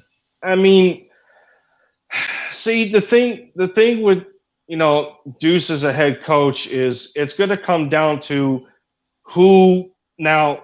Like I said before, you brought Joel on. Deuce is going to be the popular pick. He's going to be the safe pick. But if we move forward with Deuce Staley, obviously he doesn't have much play calling experience. So you might not have a lot to say. From that perspective, you have to think: does Deuce Staley have the connections to build a coaching staff better than what Doug Peterson brought to the table? That's the biggest question. See, with Josh McDaniels, and this is the biggest thing. This was one of the biggest things when it came to Doug Peterson, outside of everything else. A head coach not only has to coach his players, but he has to coach his coaches too. Doug Peterson didn't do that very well. At all. I mean, he wanted to try to retain Mike Rowe as offensive coordinator. Yeah. He was a better wide receivers coach. Carson Walsh was not a good wide receivers coach. Corey Underland was not a good secondaries coach, cornerbacks coach. And he wanted to bring back Press Taylor as offensive coordinator. So I mean, if you bring in this mentality of no nonsense and Josh McDaniels, it's already rumored that he wants to bring in Jared Mayo as a defensive coordinator who has a pedigree under that defensive coaching staff for the New England Patriots. It's you already kind of have a good nucleus there. So with Deuce Staley, yeah, I would love him as a head coach, but it's going to come down to who he brings in with his coaching staff. Right. It's going to come to the interview. I agree. Personally, I don't think Roseman has any say in this. I think this is all Lori, my opinion. Interesting.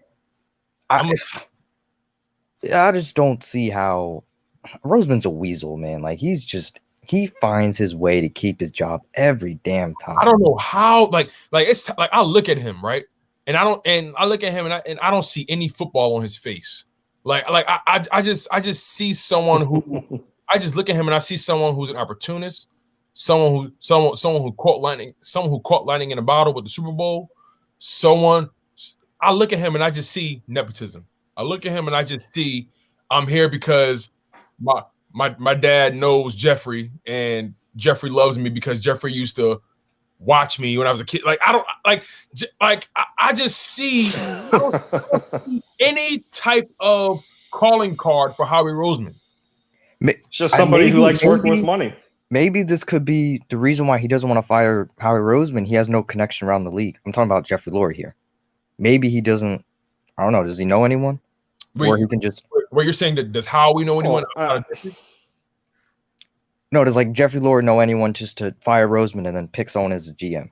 Well, remember at the press conference, Jeffrey Lurie was talking about how, how a lot of organizations look to his front office for to hire general managers. I mean, GM Andrew factory. Berry, Joe Douglas, Andrew Berry. I mean, Now we're you know what? To your point, Lindy. To your point, right? That just speaks to the smart people that should be making decisions on our team when it comes to personnel. Because we were supposed to draft Jeremy Chin, and who overrode that decision? Howie Roseman. I just when I heard him say that, I'm like, are you this delusional? Like, do you understand what you're like saying?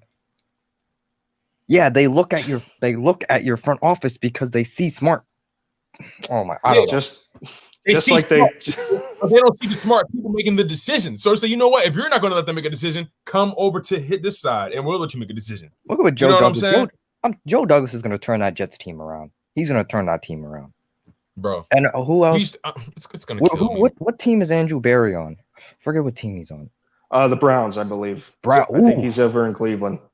Yeah, I think he hires Stefanski too, because that made a lot of sense, bro. Stefanski is coach of the year easily.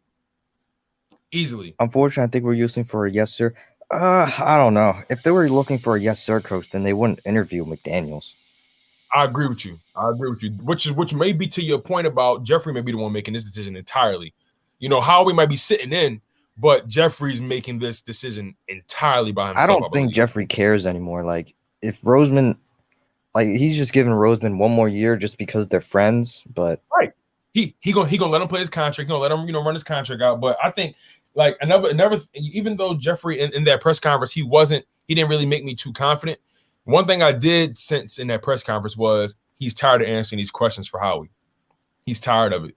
And, I got a feeling, like I was telling Lindy a little while ago, this is the last hurrah for Howie. And if he does, and he needs to hit, he can't afford to miss in this draft. And depending on how this team looks from a personnel standpoint, I'm telling you, like, Howie won't get fired, but he's going to be relieved of his duties, or he's going to be probably moved somewhere else in the organization. Jeffrey's going to make sure that man got a job somewhere, but he's going to be relieved. He's going to be relieved of his duties if personnel doesn't look good this year. Like,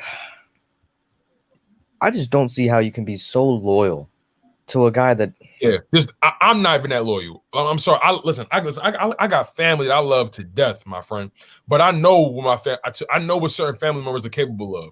I would not give certain family members the keys to my multi-million-dollar business if I had one. You get what I'm saying? Like, it's just certain things that you know who certain people are capable of with certain responsibilities. You know what I'm saying? Yeah. And my thing is Howie Roseman just shown time and time again that he can't be trusted with certain decisions. I'll answer this one. There are truth to it, right? But there was a quote in there that Wentz and Peterson were having a pissing match. No. Listen, there is some truth to the story. I think he doesn't trust the coaches. That's for one. I know that for sure. Maybe if we get someone that's like respected, I think that's why he listened to Filippo or he listened to Wright, because they were respected around the league. I wouldn't listen to Mike Groh and Press Taylor. That's what I'm saying. Like there's with why these would I ever listen to Press Taylor? Like, look, Aaron Rodgers, the same thing happened. This just reminds me so much of Aaron Rodgers. Aaron Rodgers wouldn't listen to Mike McCarthy, not one bit. He actually got him fired. People want to say, because Aaron Rodgers got him fired. Matt LaFleur comes in, and now they're the best offense in the league. And look, Rodgers over here smiling, and he's playing the best football of his life. Yeah, man. Like, so funny. I saw this interview with Darius Slay on the Pat McAfee show, and they asked Darius Slay about which quarterback you think is like the hardest to go against, whatever. He said A-Rod easily. A-Rod is Aaron is such a he's such a demon. He was saying like mentally he screws with you so bad, and like this is what he does. He said earlier in the season when we played him, we all getting ready, for kickoff, whatever's at the third. He walk up to us, he pick up a blade of grass and just let it go in the wind. They said the things he do, like it's just like he just like the things he does is just legend status. Like they said he picked up a few blades of grass and just let it go in the wind, see which way the wind was blowing. Like he said, bro, he's the GOAT. Like, he's a legend. Like, I don't understand. He just psychs you out in so many different ways. The dude is crazy, but Especially his hard counts. I yeah, get fooled sometimes. he's different, man. He's definitely different. Like, but to your point, like, we need like I'm still a believer in Carson Wentz. I don't care what no one says. Like, I'm still a believer. I also believe that Jalen Hurts is very talented as well. You know what I'm You saying? know what I can't stand? But The people like that have been hating on him for like before this year, like pretty much since he was drafted, basically hating on him and saying that he sucks in 2018, saying he stinks in 2019, and now in 2020 he finally has his bad year, and they're saying I've been told you so. He's always been sucked. Like, come on. Like, right. I'm not gonna listen to you. This is what I was about to get to, though. Like, if we think about it, for the last few years, I want to say, if we count 2020, so going back 2018, that's about 3 years. In that span of time, these reports coming out, we're used to it by now because it's easy to kick somebody while they're down. We heard the same thing in 2018 when Carson went out, and it was the whole injury prone narrative that, he comes back early from a knee injury, he goes back out with his back, and then, we're not going to go anywhere with this guy because he's just going to get hurt season in and season out. And 2019, he gets the concussion and the wild card game, and see, we told you he was injury prone and this and that. So now 2020, he has statistically his worst year of his career. Which I may add, he's only 5 years in right now. He's only 5 years in. Every quarterback is due for a bad year. I don't care who it is. They're due for a bad year. Regressions like this don't happen every day. There's a lot more that goes to it than just the quarterback. So just remember that. So, I mean, it's just a broken record at this point. But, yeah, that's why I don't. But this is the thing. This is the thing with media. They're going to go with the hot topic no matter what it is. Because they want the clicks, they want the reads, they want the clicks, they want to get their story out there, make it seem entertaining, but gritty at the same time, and that's what this Jeff McClain report is. I remember when Ryan Clark was like, remember when Ryan Clark on ESPN was talking like how Jalen Hurts is all of a sudden Rocky and like all that, and then he called Carson soft. Yeah, and then no. Like, ESPN be killing me because I be watching it sometimes and I'm like, yo, y'all really don't know what's going on the ground. Y'all really don't know. They still don't understand that Howie Roseman's the problem. They still don't get it. Like, it's ridiculous. Like, one thing I can say about Carson Wentz, I've never ever called him soft. That's one thing. That's one thing I never got from him. Being soft. You know what I'm saying? The way that man, and I know we lost this game, but I'm going to continue to use this Week 13 against the Rams. No, not that one. No, not that. No. Oh wow. Okay. You talking about when he threw the touchdown on the torn ACL?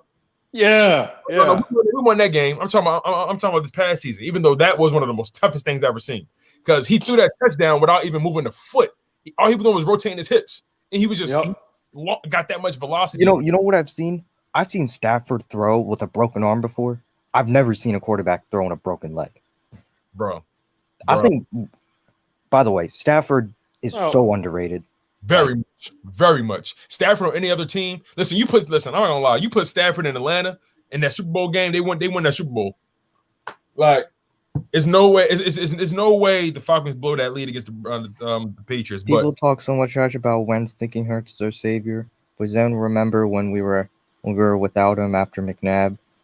Bro, we do the same every quarterback, bro. Every quarterback, we do it too, man. Like, it's ridiculous. Like, it kills me the way this fan base just operates, the way we just go crazy about when guys have one bad game. It's ridiculous, man. Real quick, you guys, we got 30 people on the live stream. I'm so grateful for you guys. Make sure y'all like the video if y'all new, man. Like the video. It helps the content get in everywhere. Let's get to 50. Why not, you guys? Why not? See, I don't want to like judge coaches right now because my history when it comes to picking coaches has been really bad. I was on the Gus Bradley train in 2013, and I was a huge Chip Kelly believer. So I'll admit it. I was a huge Chip Kelly believer at first. Huge. Then in 2016, I wanted McAdoo and Adam Gase. Damn. And I hated the Peterson pick. I hated it.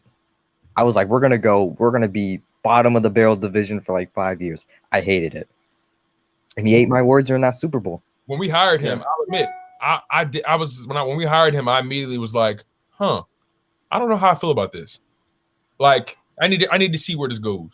You know what I'm saying? The first season, okay, it was average, below 500, but it was a. So knowing my luck, since I love Joe Brady, he's gonna go to another team and just stink it up. So that's just been my luck. I think. Listen, I wouldn't. Like I said, man. My top guys for this job are McDaniels, Joe Brady, and Deuce, man, because I don't think Bieniemy is going to come through for us. And when it comes to Kellen Moore, I don't think that's going to happen either. There's no way Carson can turn around. He doesn't need a turnaround. See, fans need to lower their expectation this year. They really need to just drop. Yeah. They think that there's this thought like the fans are approaching this with a basketball mindset. It's not that simple. Just drop. Just think we're gonna go 0-16 next year. That's how I'm gonna say it. No, I'm not. They said just think that. Like literally, because like, damn. Like, listen, I'm gonna be honest with you. The NFC East is like two teams are getting better. The Washington football team and the Giants, they're getting better. And like right now, I would say they're better than us. We don't even know what Dak's gonna do. Yo, don't be shocked if Dak just says, "Yo, I'm not playing for y'all," and just dips. I wouldn't be surprised. Mike says, say it is McDaniels. Who do we look at as our defensive coach? So, yeah, I mean, I can live without the wide nine. You know what's kind of hypocritical though? We fired Jim Schwartz, and people wanted Robert Slaw, even though I think he runs the wide nine, right? He runs the same like cover 3 wide 9 scheme. So I don't know. Just saying. Yo, this is the most realist post right here. My man said fans want Carson to play at a god-like level every game without talent around him. Fact. Been every single year. Every season since the Super Bowl year, they've been wanting him to play at a god level. Wow, no. It's been Super Bowl or bust for him every year. It's every single year. And it's like, what other quarterback in the NFL was playing with that kind of Kirk Cousins? He doesn't even play with that kind of pressure. And he got 2 contracts. Like, he got 2 big contracts. Like, my thing is, like, there's no other quarterback in the NFL that deals with things Carson Wentz has dealt with in his career. None. That's why, like, when let's say Wentz is the starter, which if he's a starter, trade Hurts, let him play. Don't just handicap him and don't do it. Just trade him away. Just because I'm a big fan of Jalen Hurts and I want him to, have some success in this NFL. I mean, I like Jalen Hurts too, and the bottom line is they do got both of these guys under contract. They really don't have to be eager and make a move, but you can trade them on draft night. Smart thing would be to make a move and get rid of one of those guys because both of them can't be here, especially the way things went. I would do it on draft night because that's where you get the most value. I think on draft night. I mean, this is going to be. I mean, the biggest thing if we move forward with Carson is the way these reports are continuing to be stretched. There's just the fan. We know the people in the fan base that that want this guy to fail for whatever reason. Just because from a football standpoint they want this guy to fail because they hate him so much, and I still don't get why. But this is going to be the issue going into the season because these reports are continuing to elevate and they're starting to sound worse and worse and worse by the day. The fan base is just going to sit in the weeds waiting for that game, and they want him to fail instead of succeed. So at that point, he has to play perfect every single game. So that means every single game he has to be the reason that you win the football game. Oh my God, bro! That's just not the way you go about it. I'm gonna bring in Birdman 951 on this chat, man. Birdman, welcome to the chat. Appreciate you for coming in, my man. Thank you so much. What's up, how you guys doing? Jumping on the conversation, man. What's your thoughts on this coaching situation? What's your thoughts on the coaching situation as it pertains to Carson Wentz? What are your raw thoughts, period, about everything that's been going on so far? Frankly, I'm just tired of the organization letting everything. We just look like a dumpster fire right now. Yeah, trying to look like the dang Cowboys, and I mean, look at the Browns turn everything around. I mean, that's how bad it is right now. The Bills turned it around. Like you know what started it? They just got complacent. They got complacent and they just let everything they just let everything go. They just let it Speaking of slide. the Bills, it is reported that Brian Dable is not interested in the head coaching position for the Eagles, so he's Yeah. If out. I was him, I would have stayed. I'd just stay one more year, get another resume under your belt, and then you can. I think the Cowboys are gonna fire Mike McCarthy, so you can go to Dallas. You can go to maybe Arizona fires Cliff Kingsbury. So I don't see that happening. Yeah, I don't see But, that happening either. Like, no. I think they're going to let Cliff Kingsbury play out that contract, or coach out that contract because, I mean, I do understand. I do know the Cardinals started off good. They just kind of fell off a cliff a little bit. So I think, See, Cliff and Kyler are too tied together. So I mean, and that's what basically led to the hiring of Kingsbury because of the connection that he has with Kyler Murray. I think from more of a baseball perspective instead of football. But I'm not too detailed into that. But I do know that I don't think Kingsbury's going but no, anywhere. but if It's I been was too him, early. I wouldn't want to come here, and I wouldn't want to go to the Texans. So just I stay feel, another year. I feel you, man. Birdman, how you feel about Josh McDaniels? I was listening to E-Rock today, and he was making sense of it. It's like, if we go off of just like where he's coming from and what they built over there, even though we hate the Patriots, it's understandable.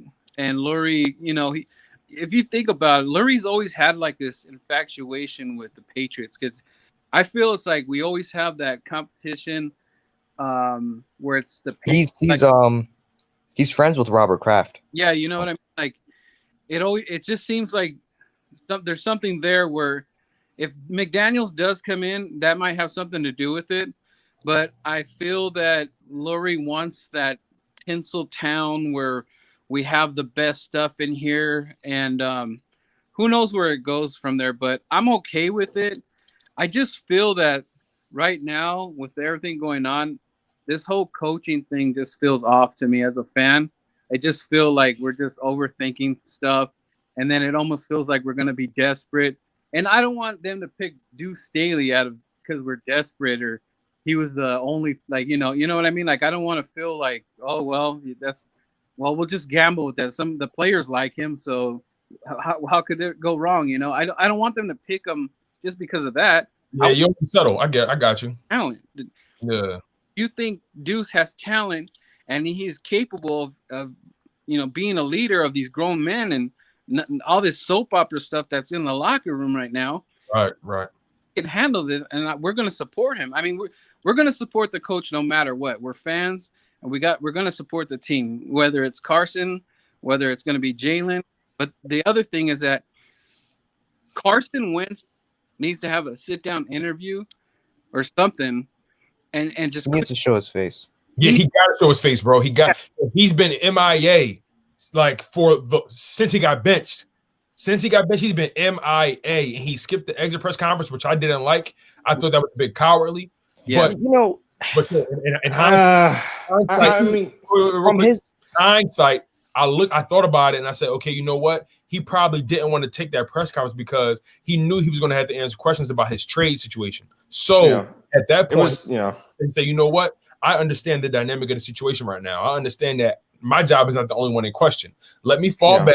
Let me see how things play out with the coaching situation. If Doug gets fired, if Doug ends up staying, then I'll jump out the window and say what I need to say. But if Doug gets fired, then let me not cut my nose and spite my face, and let me see who they bring in as a coach to see if we can turn this thing around. So I think he was smart enough to say, you know what, let me not jump out the window and totally burn my bridge with this organization. And this is why I think Deshaun's making a huge mistake right now because he's pouting. Let's just call it how it is. He's crying about it. Yeah, he's coming out and he's talking a lot. If I was him, I would just sat back. I like Carson. If I'm Carson, I'm chilling. Like I'm not saying anything. Well, here's another thing about Carson you got to think about. Okay, he said that he had a problem, or there's a problem between Doug and I said it on my YouTube channel. The marriage has just gone south. You could totally tell their body language; they're just off. But here's one thing. Okay, Carson, you're mad at Doug, right? But you have to be equally as mad on Howie because even last year when Deshaun Jackson goes out, you did nothing. You just and then Alshon goes out. You did nothing. Nothing. We're just playing scrubs. You get Arcega-Whiteside does nothing. Like the guys that are in here, we're doing nothing. And look at Nelson Aguilar over there in the Raiders. Now we're watching highlight views of Nelson. But is it? It's crazy. See, exactly. You guys are setting this up great. So, and this is one of the bigger misconceptions of the whole thing. People talk about, well, Carson Wentz is coddled and he's gotten everything that he should have wanted, and he has this big contract over $130 million. Okay. It's bigger than the contract. It's how the organization supports you from a personnel standpoint. You can pay a instead of just the money. Right. Money doesn't mean you support. Like, people got this notion that because they paid someone, oh yeah, that means they're all in on me. No, someone's all in on someone based off the moves they make around them. Yeah. And we can't say that they completely haven't. I mean, we did get a plethora of receivers in the draft. But no, we didn't it's just a matter of how the receivers were used in the first place, based on the offensive scheme and how they were implemented into the offense. I mean, we seen at some points Quez Watkins was a healthy scratch, John Hightower was a healthy scratch. These guys had talent coming into the 4th and the 6th round, and all we're seeing them do is being thrown out there on a go route when they have more under their skill tree. See, it's just ridiculous. This is why I don't buy that Howie Roseman. In a way, I don't buy that Howie Roseman picks Doug Peterson's players who to play on draft day. Because if you're a GM, wouldn't you want to play your draft picks? So that doesn't make any sense to me. That's a good point. I didn't think about it like that. That's a real good point. And wouldn't you want to play JJ? That you made a good, you know what I mean? It proves that you made a good pick. So why wouldn't you want to play JJ Arcega-Whiteside? They kept him a healthy scratch for so many weeks. Right. It was times where he dressed and didn't touch the field, taking up a roster spot. Like, it's ridiculous. Or he was only taking special team snaps. What do you guys think? Now, I do believe they control Doug Peterson's coaching staff. Now, I think ultimately Doug has final say on who stays and who doesn't, but I do think they control it. Hey, Birdman, what were you about to say? I was gonna say, are you guys more on the fence about the pick for Jalen Hurts?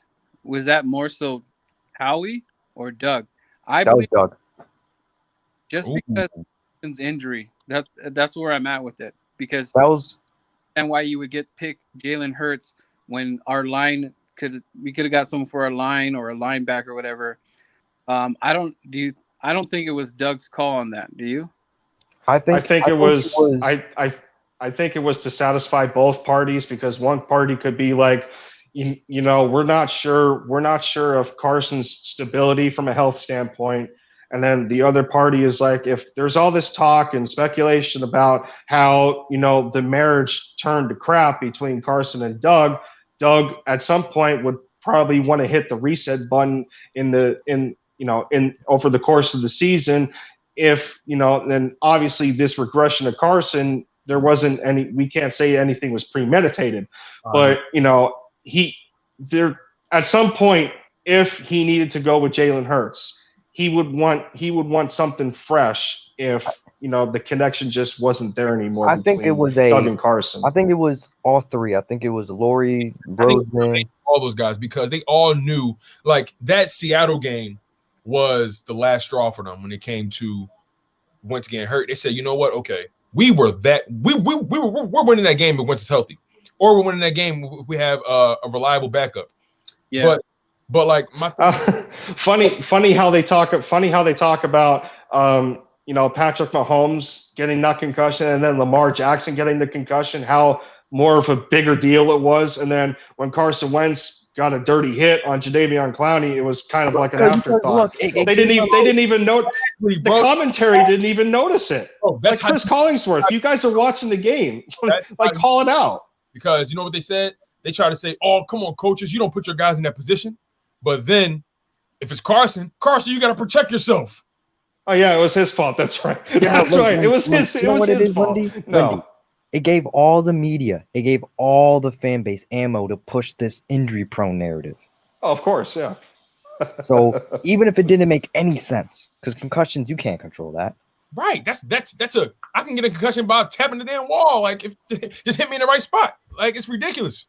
Like it's Somebody tipped Clowney before And the I game. lost respect for because there's like these NFL meme pages on Instagram and Twitter. When that injury happened, I lost complete respect for them because they were making fun of his injury, and that's not right. yeah, that's not cool. Like first of all, like I had a feeling I will stand on it, even though it's hard for me to prove it. But if he's in that, we win that game if he's in. Like the way that game was played, we win that game. Like I'm sorry, but No, because in the red zone we didn't convert one. We didn't score a touchdown in the red zone, and Wentz was. We were the second best red zone team out of the entire NFL. Listen, man, like I wish somebody would like when people try to say Carson Wentz had all these bad years, I'm like, no, he really didn't.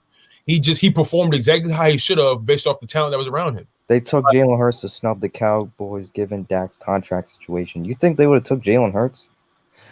And that's kind of a yes and a no to me because I think it depends on when. I think it depends on when they signed Andy Dalton, whether it was before or after the draft when they took Andy Dalton. Because I remember at one point Dak did not have a suitable backup. Right. So I mean I see the connection there. Jalen Hurts and CeeDee Lamb. If Dak goes down, you got a guy with a connection to the top rookie wide receiver that you've chosen, but I think Dallas. I don't know. I don't think that theory holds up for the Jalen Hurts pick. I think it may hold up for the CeeDee Lamb pick though, because remember that year they wanted Dallas Goedert bad.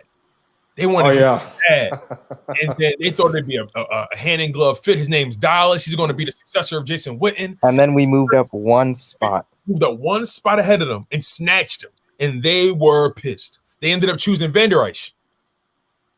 Yeah, I think that was a good pick for them. I wanted Van Der Esch in that. It is a good pick, but he can't stay on the field at all. No, it's always his neck, and honestly, with that kind of injury, he's not going to last too much longer in this league. With a neck, he keep getting stingers in his neck. Like that's you can't last. He's been having that problem since high school. Oh really? Damn. Like, dude, that's why he has that neck pad on him. Like, if right.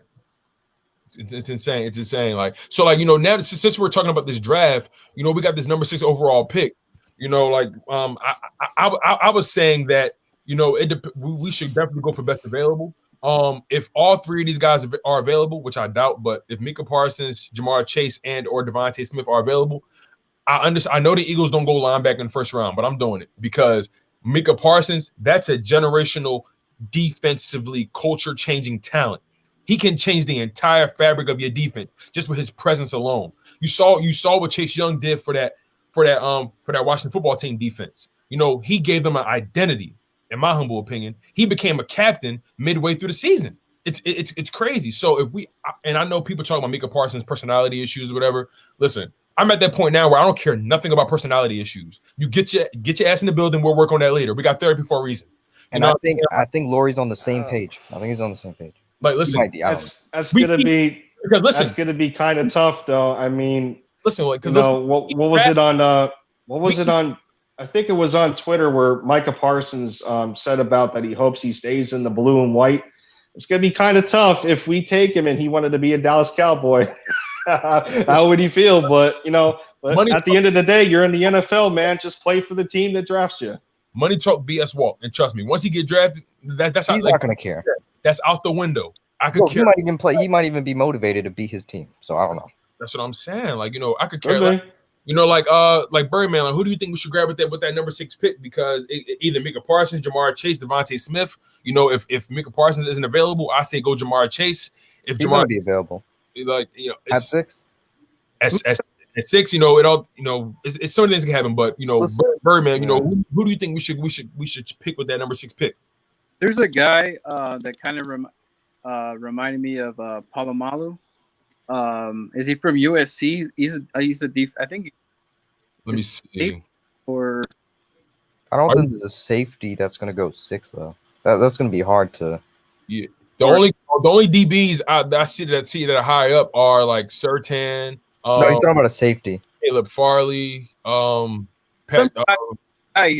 He's from USC, I think, but he looks like a Palomalu type guy.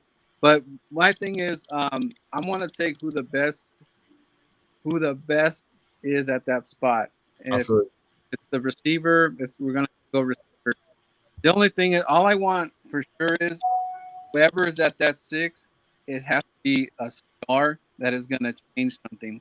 Whoever it is, it has to be a star because that's going to alleviate a lot of pressure because we don't really have too many superstars right now. Right. And there's no point. Like, look at all the guys we've been missing. See this. So here's my prediction: how the draft's gonna go. The Jags are gonna take Trevor Lawrence with that first pick. Facts. Now the Jets are very interesting. Very interesting because like they can. A lot of people think they're gonna. Some people say, oh, they might go quarterback. I say, I doubt it. I wouldn't be surprised if they. I would not be surprised if they go maybe O-line, go wide receiver. I wouldn't be surprised. Or to trade back. Or trade back. I wouldn't be because the Jets are very interesting. Very interesting because they can go all in on Justin Fields and move on from Sam Darnold, trade him during the draft. Like it's really interesting. It's a they're very interesting. So let's just say they pick Justin Fields. Number 3, Miami has the pick, and this is because they can go swell because they do need offensive line. They can go Devontae Smith because they need a receiver. So they probably take Devontae Smith. And then the Falcons, they probably take Zach Wilson. I think they're going to go quarterback. I think the Falcons, they really need a quarterback because Matt Ryan isn't it. I'll be honest with you, bro. Matt Ryan is a done bun. Like he's done. It's about time they start planning for the future. Like they already got their new coach. When the new coach comes, new everything. So yeah, they're gonna take a quarterback. Now 5, I don't trust Cincinnati at all. Cincinnati might go O-line because if you think about it, Joe Burrow just got hurt, and they want to protect that guy at all costs. They're gonna go O-line. I believe that. I just don't know, man. Because pairing up Jamar Chase with Joe Burrow, T. Higgins. Yeah, I was just gonna say that. Yep. But remember, they still have. Again, you mentioned T. Higgins, but they got Tyler Boyd, who formed a real good connection with Burrow. Now, I'm not saying Jamar Chase won't be a dynamo, but I'm just saying I think AJ Green's still there. And AJ Green's still under contract. So I'm telling you, or AJ Green might get traded. Who knows? But I really believe they're going to go for because that injury. If Joe Burrow didn't get hurt, then I would be like, yeah, they're going Jamar Chase. But then again, their draft pick might have been different. But let's say it wasn't different. Let's say they fell exactly where they fell, and Joe Burrow didn't get hurt. Then I would say Jamar Chase. But since he got hurt and their O-line's been shaky all year, they can't afford to miss out on a top tier O-line talent. They can't afford it. And then here we go at 6. The Eagles got it. They can. Parsons will probably be there. I think Parsons, if we don't pick him, Carolina's taking him. Of course, because they need somebody to replace Kuechly. Yeah, they want their next Luke Kuechly. Yep.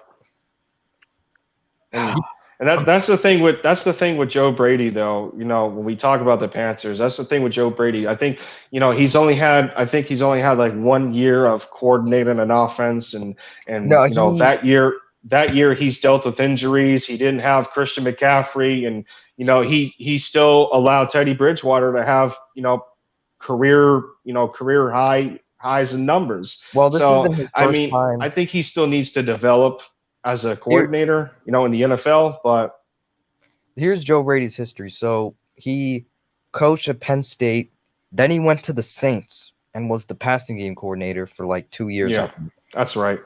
Yeah, and then he went to LSU and installed that Saints offense with, all of them, with Jamar Chase, Justin Jefferson, and Burrow.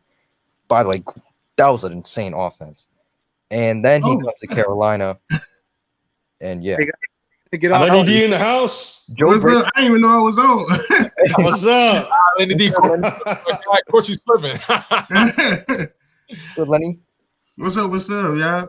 But yeah, Joe, you were saying about Quinn? I mean about Brady? We get Joe Brady, he's going to pound the table for Jamar Chase. I'm telling you. Yeah. I wouldn't be surprised, man. Like, it depends on it depends on who our head coach is going to be. It depends on how free agency looks for some people. It's so many variables because somebody mentioned, right here, Big Dog. He said, what if the Bengals go go O-line in free agency and then get chased with the pick. So like it's to your point, Joel, they're unpredictable right now. This is a really interesting. I'm not gonna lie, this might be the biggest draft for the Eagles. It might be the biggest draft past 10 years for the Eagles. Like this is gonna be the biggest draft. How he didn't even have decent draft retention in this previous class.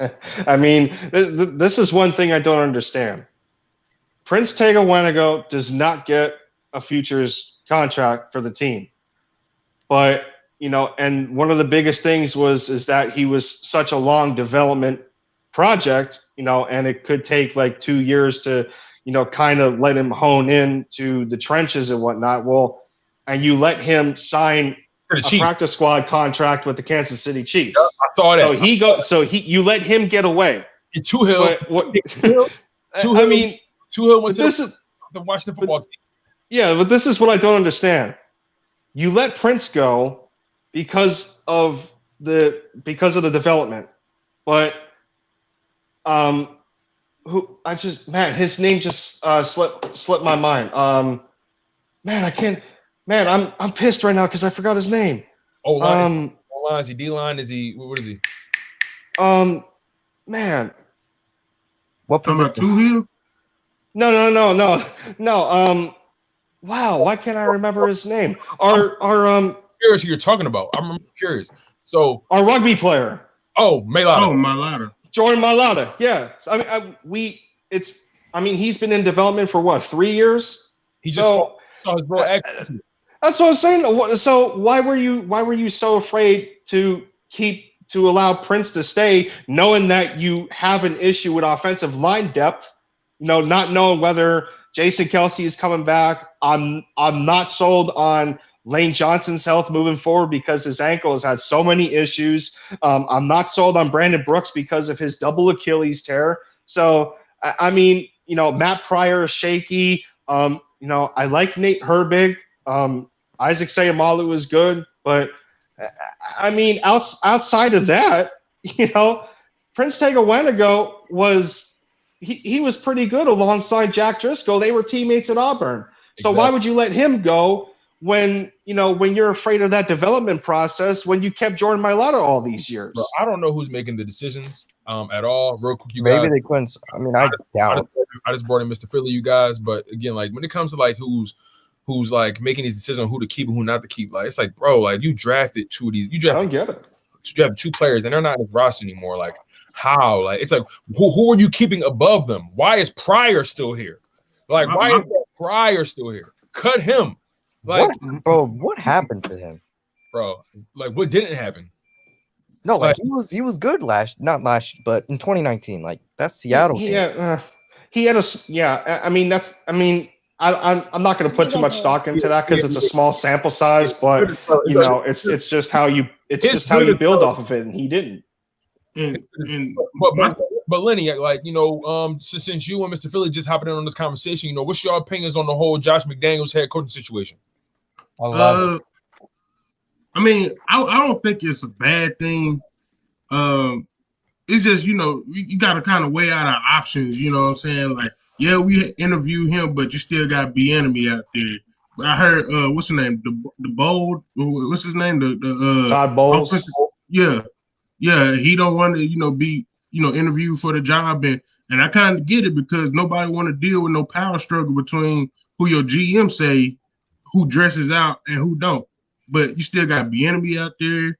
If he get the job, Josh McDaniels, if he get the job, I'm gonna support him as a head coach. So I ain't got really too much to say about it. It's just I want a good head coach. Enough to coach up Carson and possibly get him back to 2017. Now McDaniels, if the Eagles want to give up power, McDaniels is a guy I can see them just giving him the keys to, because he has experience. I don't see him doing it to Brady. I think they won't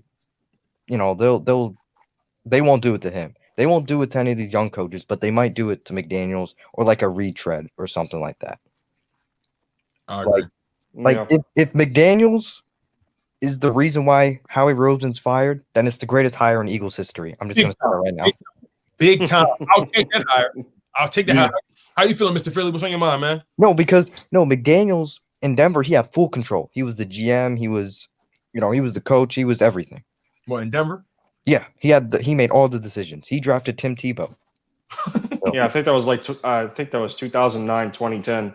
Something No, like I don't that. think he's gonna have that much say because he knows he made his mistake with Kelly. He's not doing that again. But McDaniels would have a little bit say in personnel and coaching staff and whatnot. And if that means Howie Roseman's fired in 2 to 3 years, then I'm all for it. Where are you at with this, Philly? Mr. Philly, you there? My point of view. Yeah. Hello. Okay. Yeah. So my point of view of this, right? So Josh McDaniels, if he's gonna come here and get Carson back where I want him to be, like where we all want him to be, I need him to keep him there. I don't want him to just have him there and then he goes back down. Cause he's so like Chris Wong says, he's a stubborn person, but he's not like he just needs somebody to keep him in his place. I don't want a coach that's gonna be like Doug and just gonna leave him in the room and just say, oh yeah, we'll talk about it later. Or like when he's having these problems, like he's saying, people are saying that he's saying kill and killing every play. So Doug talked to him about it. But that's not what he did. He said, oh, I'll just talk to him later. If you don't get a coach that's gonna talk to him and actually maneuver with him, he's gonna be the same. I don't want soft coach. And I mean this whole narrative, I think to me this whole narrative with the stubbornness kind of gets misconstrued a little bit because I mean when you talk about from a competitor standpoint, there's a lot of players that are stubborn. They're stubborn because they want to win football games. Look, Lindy. I hate when they try to cast these character issues on these quarterbacks. They're quarterbacks. They're the only one on the that's labeled the quarterback. You don't think any quarterback's going to have any kind of ego? You don't think any quarterback's going to be remotely stubborn? He's throwing the ball. He sees the offense in the clearest fashion. He may feel like he's smarter than the damn coach. Every quarterback goes through that. You know what I'm saying? Every quarterback goes through a stage where he's smarter than his coach. Like I don't know why we are acting like these things that are trying to put on Carson Wentz, they're brand new traits for quarterbacks. A lot of these quarterbacks are stubborn, man. A lot of them are. All of them are. Yeah. I agree. And I get that, but I'm not saying the media. I'm not saying the media is right about all this. Because in his 2017 season, remember he was on. Remember he helped out that little cancer child, right? He helped that little cancer child out. Everybody was praising him about that. Everybody was saying that, but now everybody just forget about that. They talk about how he's a bad person. Yeah, exactly. Because I mean, at the end of the day, I mean, a lot of us just focus on these players, on the football field. A lot of times it's not about what they do off the football field. Just like there was a report or an article a while ago, Rob Motti talking about when we were at the biggest crux of this whole thing with how Carson Wentz wants to be traded and he doesn't want to be here and everything. Rob Motti's kind of close to Carson. I don't know how personally close to him he is, but he's talking about how much investment in the community that Carson has in the city of Philadelphia for this state. So I mean, just to invest and develop all of these his AO1 Foundation and the number of food trucks that he has, everything that he's done for the community, that's not just something that you can do overnight and just throw it away and then just do it somewhere else. They don't care about that. They don't care about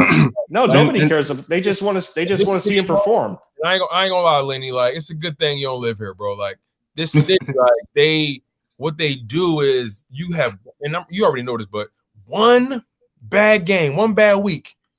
Oh, get him out of here, ship him out of here, like trade him for this guy, trade him for that. Like, it's like, yo, like, what happened to the ebbs and flows of sports? You know what I'm saying? What happened to the emotion, like, the ups and downs, the storybook finishes, the underdogs who nobody thought was going to do it and they can't. Like, there's so much that comes with sports, and it's like, dog, this is not everyone. You're not going to win every game. And then on top of that, these guys are not robots. It's not Madden, bro. Like, they They really like so much goes into the game, man. And look, like I say, I still believe Carson Wentz got something left in the tank, my man. Yeah. I really do believe that.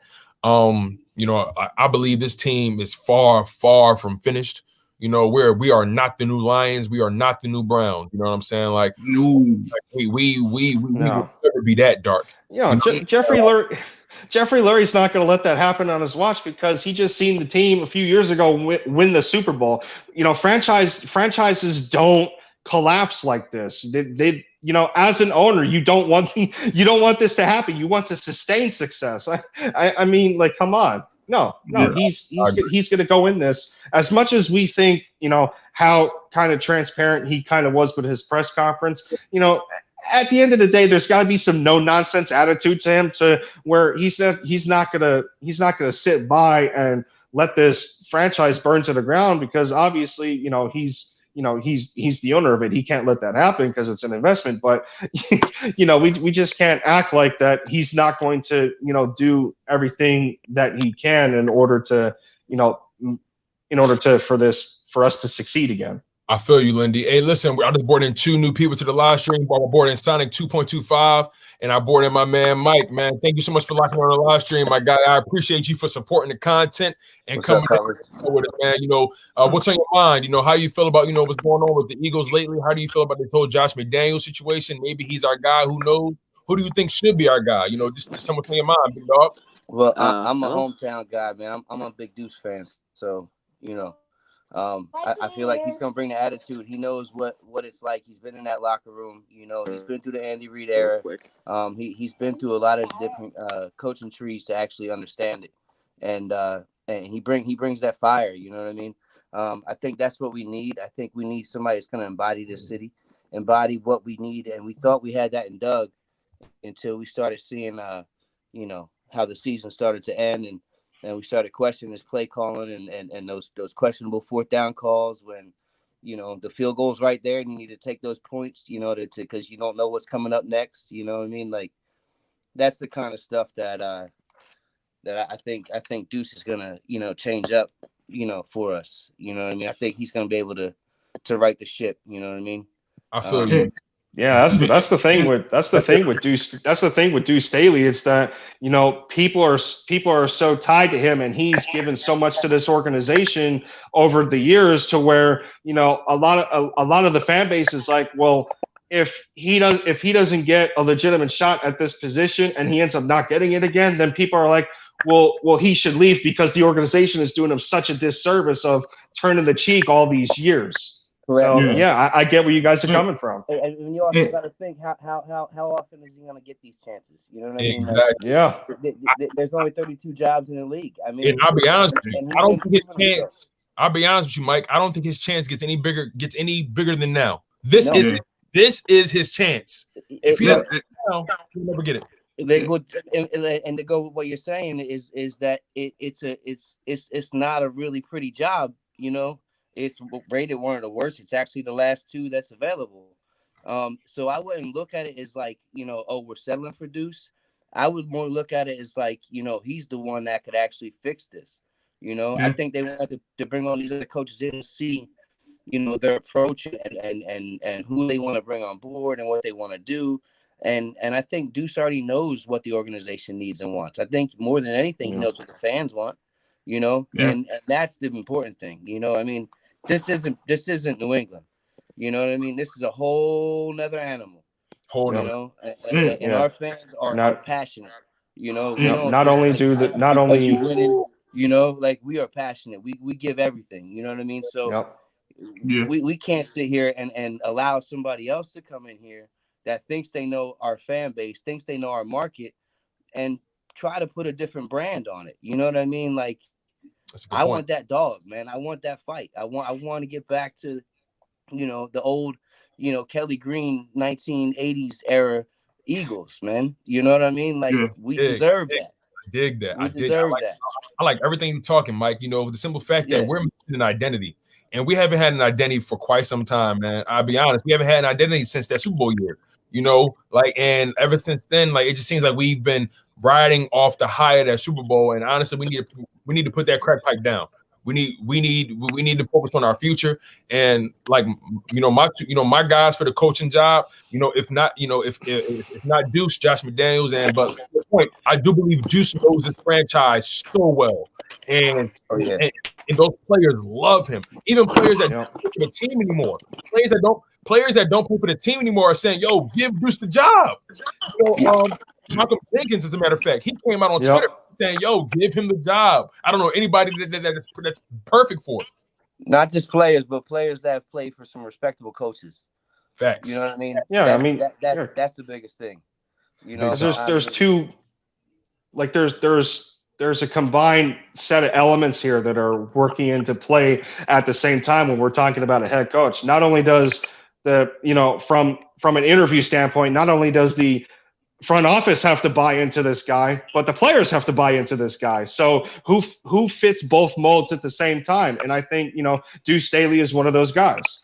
Right. Yeah. And then if you do bring in, and if you do elevate Deuce, right, it's not that big of a transition.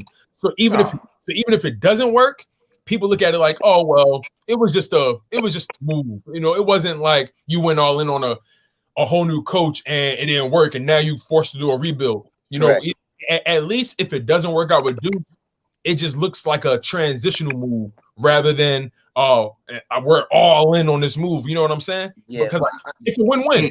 I feel like it could work out with Deuce. I feel like if anybody, I think him more than Bieniemy, in all honesty, because you never know how much Bieniemy's scheme is tied to what Andy does, because we know we're Eagles fans. We sat here and dealt with Andy for years. We know what he does and how he calls plays. We know how much leeway he gives his offensive coordinator. And for Deuce, we've seen both products. Yeah. And for Deuce, I feel like he can right some of the wrongs that Doug Peterson didn't do, especially this season, where it shouldn't be no reason that Miles Sanders didn't have 1,000-yard season. With Deuce, who's a running back coach, and that's how we got to the Super Bowl. We had the top 3 or top 5, whatever, rushing attack. So Deuce is going to for sure run the football, and Doug failed to do that. You know what I'm saying? I mean, Lenny. Think about it. When we go back to that Super Bowl, like who was standing next to Doug the whole time? Deuce Staley was right there. So he's been there in the biggest moments. Yeah. So Deuce deserves a shot. Bottom line, like he deserves a shot. And look, like he gave the city so much. They don't call him Pickle Juice Deuce for nothing. Exactly. Not only that, I think not only will we respect him, but I think the league will respect him. And what better place to do it here than here? I think that's why he stayed here for so long, waiting for this chance. And right now, we don't have respect. Right now, we lack. In my humble opinion, I feel like right now our team is lacking respect in this league. You saw with Sean Payton, he disrespected us. With his press conference, they asked him a question about something. His response was, "Oh no, we're not following the Eagles model for anything." We should have did. Yeah, that's kind of ironic. I bet you I brought it on the live stream. Shout out to Rick. Can y'all hear me? Yeah, we can hear you. What's up? Mike, you're more than welcome to stay, my man. Thank you. Yeah, no worries. During the playoffs, man, I was watching the Colts, man. Oh, man. It made me miss Frank, man. Every time I watch them, I'm like, man, it gets me thinking, was Frank really the one that made us look that good? Dog, man. It's one of those things that you can. It's so easy to just be like, damn, like we're missing Frank, we're missing Dave, Filippo, like, and then like when they left, the team just totally looked different. Like it's obvious, you know what I'm saying? It's so obvious. Like when they left, the team lost their spark, lost their energy, lost their motivation. Like something left when they left. It's clear, very clear. You know what I'm saying? But I feel like with Deuce being our head coach, he won't have to fight to get the locker room. With a new coach, you have to earn the locker room's trust. You have to earn that kind of stuff. With Deuce, you eliminate that kind of stuff, and you go and you go into the offseason with a little bit more clarity. Correct. You know what I'm saying? And I think I don't want. Go ahead. And I don't want us to discredit Doug Peterson at the same time. I know how bad he's regressed as a play caller, but if we remember back, after the 2016 season, he had Carson as a rookie. They finished with a 7-9 record. Let's remember, the front office wanted to get rid of Frank Reich, and Doug Peterson vouched for him. He's like, no, I want to keep him here one more year. And what ended up happening? It was a perfect combination between the offensive coordinator and Doug, who was the play caller. Doug managed, he was like the first and second down, and then Frank Reich, he actually called the third down plays. So, what were we perfect at? We were very good. We were very good 2017 on third down. I think we were the best in the league on third down. So that's kind of that was such a beautiful combination between the both of them. And we kind of take it for granted. Can I ask y'all a question? Yeah, go ahead. What do y'all think about Breeze retiring? Do you think the Saints will try to get Carson because Sean Payton loves Carson? That's what I was about to say with what was ironic when this is the ironic part when you were just talking about, Tone, how Sean Payton was talking all that crap about, the franchise here at the Eagles and everything that, we don't want to end up like them or whatever it was. But there was those reports a while ago that Sean Payton elected, like, yeah, I would fix Carson Wentz. I wouldn't be opposed to that. I would love to fix him. So which is it there, Sean? Yo, these guys are sneaky, man. These guys are sneaky. It's some snakes out there, man. They are slick. Yeah. And that makes our quarterback situation better because whether we go into next season, whether we trade Carson or Hurts, what's called Saints ain't looking to have Winston as their future quarterback. Either Hurts or Wentz. You can trade them and get some more picks. Do they trust Taysom Hill or Jameis Winston? I mean, I'm not gonna lie. I'd be scared if Wentz went to the Saints. I'm not gonna lie to you. I'd be scared too. I would too. It's two He'd teams. still be in the NFC. I'm scared if he goes to the Saints, and I'm scared if he goes to the Colts. I'm terrified. And I'm scared if he go to the Niners. If he go to the Niners too. And I'm scared a lot of people. If he goes to the Patriots, man, because I think if Belichick had him, I'm not gonna lie to you. Interesting. That's if Belichick builds an offense around him because Cam Newton had next to nothing. True. Yeah, true. They was so I mean, if we're talking the Saints, if Carson goes to New Orleans, a lot of people in the Eagles fan base would get their wish, talking about, Carson would have beat Tom Brady in the Super Bowl. Well, he would be in the same division. They would get their wish. Let's see how Carson faces against Tom Brady. They're in the same division, but I don't know. It would make me sick to see him in that black and gold on that. Sick. Like, it'll make me sick. Because the Saints already don't like us. The Saints already don't like us because of we won the Super Bowl when they were supposed to win it, and they blew their chances multiple times. Alvin Kamara was talking that trash, and then they really don't like us for real because they feel like we took their Super Bowl, but y'all dropped the ball literally and figuratively. Like, you know what I'm saying? You can't help that they're chokers. Yeah, they're I think the Saints are one of the biggest choke artists in the NFL. Like, they're one of the biggest chokers. Yeah, I mean, didn't they go one and done or something like that? Yeah, they lost to one to and done. I was gonna say I wouldn't be surprised if Carson ends up with Indianapolis, man. I know it's the sexy conversation right now, but it makes a lot of sense. It's possible. Ertz is on his way out. They could use a good tight end, good receiver. You know what Reich did with him before. I wouldn't be surprised. I wouldn't be surprised if they work something out. Very possible. Yeah, you loading this up in here, Tom. Hey, listen, why not? Yeah. Listen, we all talking that conversation. What's up, guys? What's up? Everybody got something good to say, man. Listen, all right. I brought in Jason RG. I brought in Sonic 2.25. I brought in Brady Eagles fan. We got Rick in here. We got Mike. We got Lenny D. We got Lindy Info. You guys, we chalking it up big time. You guys, why not? Let's keep it going. All right. So this is my thing.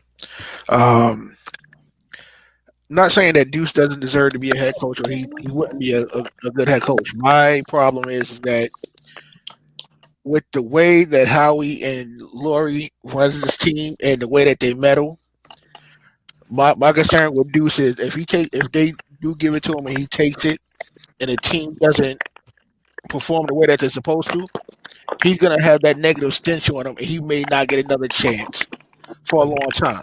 That's a very valid point. Yeah, Laurie, that's a possibility. Because look what happened with Josh McDaniel. Everybody still remembers the fiasco from up in Denver. And then plus what he pulled last year when he was supposed to be the coach, and then bailed at the last minute because Yeah. So like I said, I'm not gonna kill the organization for if they do it. I just don't want him to take this job right now with Howie here because it's a good chance Howie doesn't listen to the scouting department. He goes rogue during the draft. He goes rogue during free agency. I don't want that negative stench attached to Deuce. I feel you, Jason. To your point, though, right? Let me push back a little bit. Now, here's the thing. Here's my theory. I feel like Howie is at this point. He's fighting for his job now. Because his contract is over at the end of this season. He's fighting for his job. He has to hit on everything he touches this year. He can't afford to let his ego be the reason why he loses his job.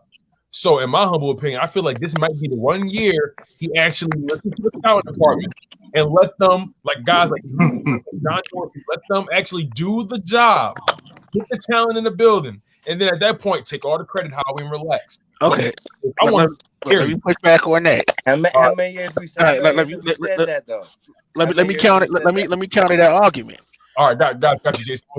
How many head coaches has Howie survived? No, I'm with you. No, real quick. Let me make it real clear. Wait, hold on. I don't want him here.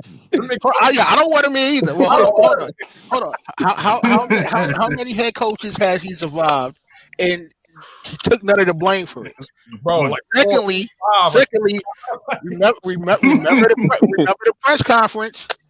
Oh, scapegoat syndrome. We've missed on multiple picks. We've missed on free agent acquisition. But how don't forget the job. Okay, that's why I'm not.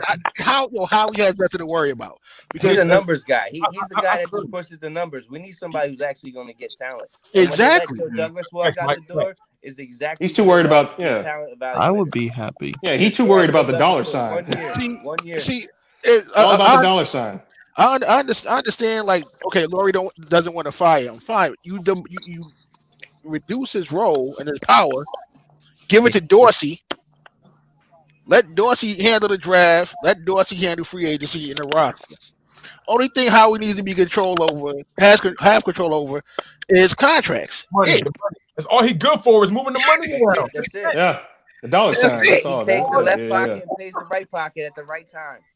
Exactly. He's good for a restructure. You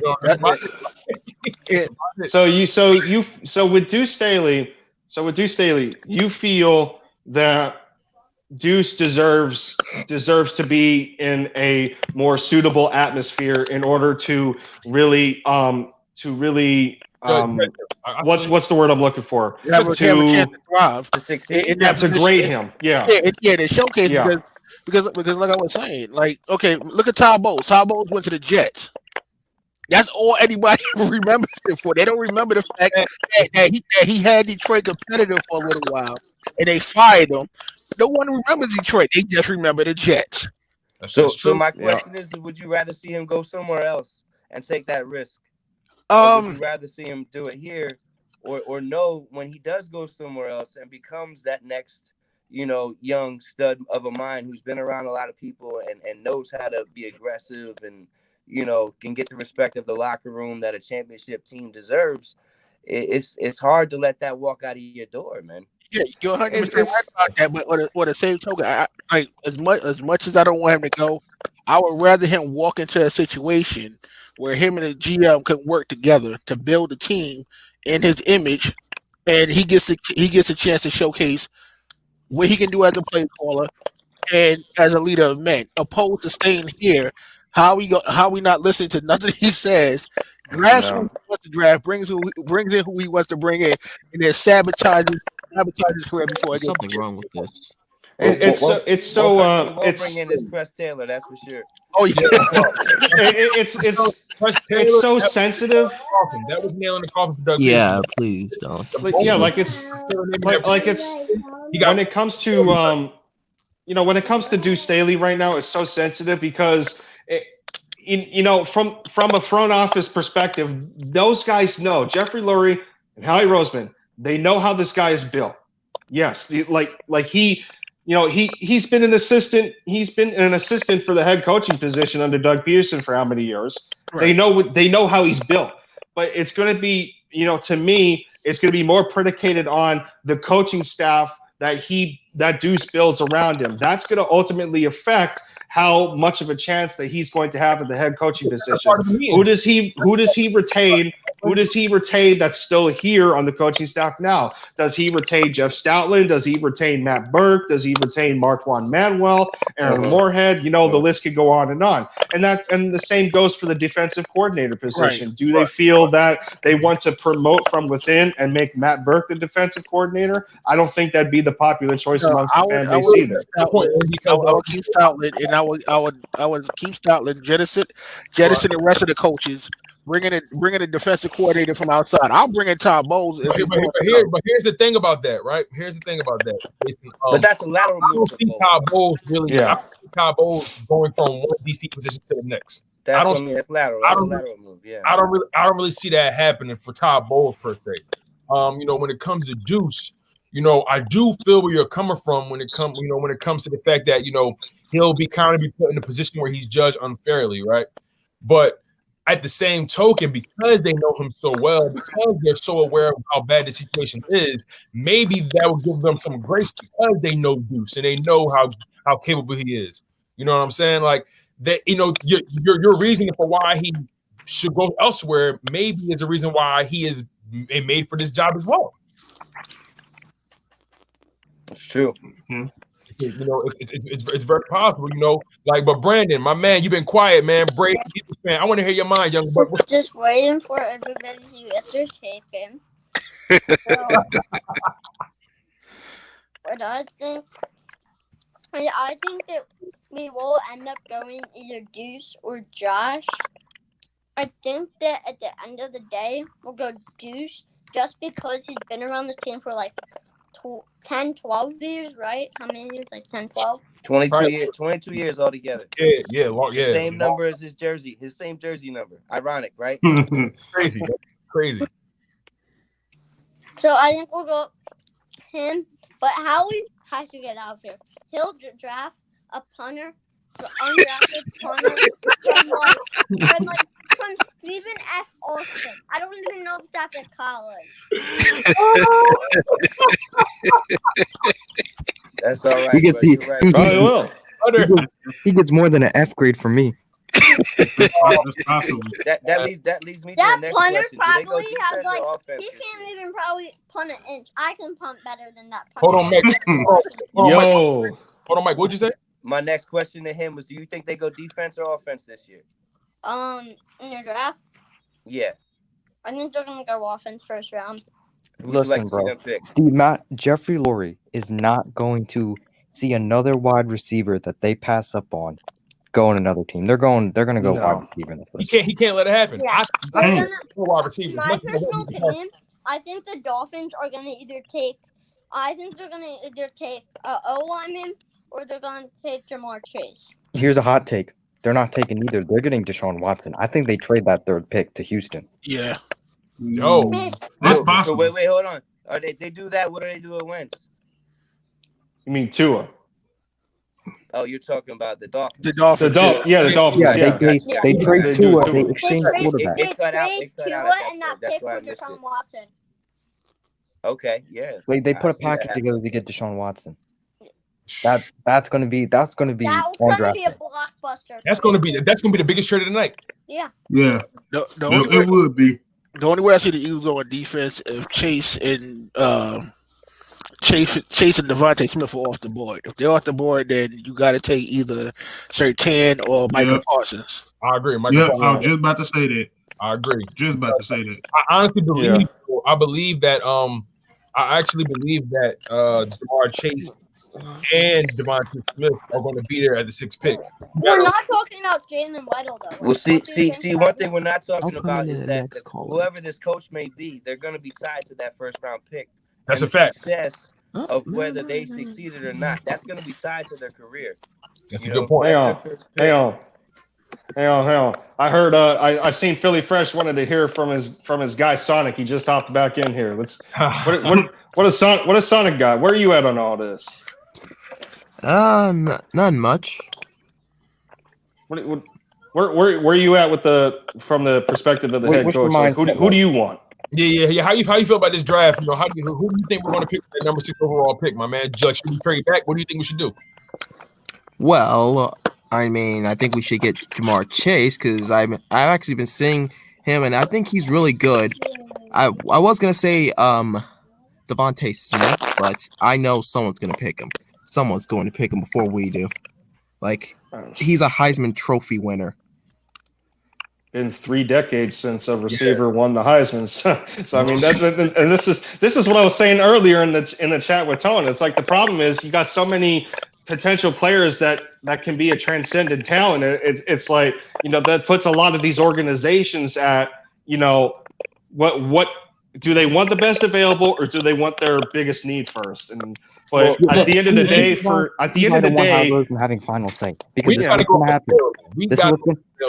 This is what's going to happen, guys. Yeah, because Look, let's just put a hypothetical out there. Jamar Chase is on the board. Devontae Smith is on the board. Patrick Surtain's on the board. Micah Parsons, the defensive end from Miami. They're on the board. And Howard Roseman panics, scrambles, and then just picks a defensive tackle. Like, bro. No, he go. You know, the one problem I have. He say, "I'm trying to protect my quarterback." That's what he do. Or he goes offensive lineman or defensive tackle. Alex Leatherwood or something like that. I swear. That's what he did in 2017. Yo, Tone. Brady. Listen, you guys, I'm really at that point now where it's like you can't screw this up. And if we trade the pick, I think we'll trade for like Johnny Hecker or something. Right? I swear, if we get a quarterback, I'm gonna go on a rant on Howie Roseman. Yo, I might make a video on that. Yo, we better better not. No, if we're trading back, then we're going defense. I think if we're trading back, we're going defense. Because we could trade. I actually heard some people say Asante Samuel Jr. In the second round, I think. Yeah, but he's more second round. I think in the second. Yeah. I mean, we might get him. I'm liking that tight end from Florida, man. Oh, you talking about Pitts? Kyle Pitts. Guys, that's my wild card. That's my wild card. I like the tight end better from Ohio. How he's got to, how he's got to. We're gonna get him because. Yo, no. I know you guys might not like this, but like Kyle Pitts, I know he's listed as a tight end, but in reality, he's a big wide receiver. He's a receiver. He's like 6'6". Yeah, he's a big boy. He's a mismatch nightmare. He's like 6. Do they go with a 2.0 Harold Carmichael? I mean, that's how it looks. That's how it looks. My point about Smith is that we got Rager last year for the speed. Do we need another skinny speed guy, or do we need Wait, hold on. The back shoulder fading off. Hold on. I told people before we even drafted him, everybody was going crazy. I said this guy. Jefferson should have been picked. Reason being, Jefferson played in more championship games. He played against better defenses. I agree. And some are saying he was going to ease into the NFL. Some are saying Chase is better than Jefferson. Huh? Some are saying Chase is better than Jefferson. Right. See, where I was at, I trust Chase. Way we better. haven't even seen the combine yet. Right. This wasn't because Chase sit out this year, right? He opted out of the year COVID, right? Yeah. Where I was at. What did you think? I was at with Yo, Dennis. For the 6th pick, the Eagles select Doug Peterson. Actually, that would be funny if that happened. So we'd really get the last laugh on that. We're bringing him back. We need a backup quarterback. My goodness. Crazy. Chase put up like 20 touchdowns. I watched him at LSU. It'll be so bad. This how bad it's gonna be. This how bad it's gonna be. It's gonna be. We have a trade, you guys. The Philadelphia Eagles traded number 6 pick to the Atlanta Falcons for Matt Ryan. And that might be ice. Yo, I might not watch the team next year. Oh yeah, I'm done. I'll be so. Real talk. I'm closing out all my YouTube stuff. I'm done. Real talk though. I think whatever coach they hire, is going to have a big sway in whatever the position they go Yep. in. Right. That's, Right. that's Exactly. It's such the Right. situation with the draft right now is in such a stupid spot because we don't know who our head coach is going to be, and that's going to be the biggest factor No, that's in what I'm saying. Like, in if how we prioritize the draft we- and who we pick, regardless of how he's influenced. The head coach is who's the head coach is going to have part of the ultimate say in who we take for the draft. You know, correct. I agree 100%. But just Like, No, that's why I said if we take Josh McDaniels, he might want to go with Kyle Pitts because, well, it'd be either a tight end or a receiver. yeah, Yeah. like. Yeah. But I don't think Well, I think Kyle Pitts, if he McDaniels, comes in the he's NFL, Unless- that's just how his offense works. Unless the only way that we might go defense is if Josh McDaniels brings over Jared Mayo as his defensive coordinator. right. Which That's very well gonna be a may- good Now, idea. now we're getting very into well maybe why they brought him in first, not necessarily as head coach interview, If but they bring defensive in Mayo, coordinator. if Mayo comes with McDaniels in it, I'm okay with that just because I know to get them in there in the door, they're gonna have to have some type of input or have some type of say on how the rosters develop. So if that'll be the only way you can really sell it. hey, I'm telling you, Yep. if Josh McDaniels is the reason why Howie gets fired, it's the greatest Eagles Yeah. coach in NFL history. man. It's the greatest hire. I'm not mad at that. I'm not mad at that at all, Bro, fellas. even if we go 0-16 with Josh McDaniels, if that's the fine with reason why Howie's fired. I'm Listen, fine with so, See, fellas, now that leads me to my next point: is they fired Doug on a winning resume. You know, he really had one bad year. Right. What are No, they this expecting is from this next coach. What No, are they look. expecting? How many Are we gonna coaches get is- another cookie cutter, same resume, same process, and another situation 5 years down the road? But the I but the hope not. I hope not. but the reason why I don't see that Real quick, let me answer this real quick. My plan was with Doug Peterson. I really thought they were going to say, "Hey, Doug, listen, we love you. Just bring in an outside OC and you good. Just bring in an outside OC and you good." And I feel like Doug was so against that. They say, "You know what? We got to move on then." Like I really believe Doug could have stayed in the job if he brought in an outside OC. yeah. He Yeah, really yeah. he would have still been here. But Mhm. because he wanted to upgrade Press Taylor, they were like, "Listen, bro." they were like, The best. Bro, and this is why I hate other fan bases. They're like, saying listen, that- too much no, of no, my life this is- street, bro. Too much of they my life. were like, "Listen, we gave you Frank Reich. Corey Underlin as defensive coordinator. Now you push it. Now you push it."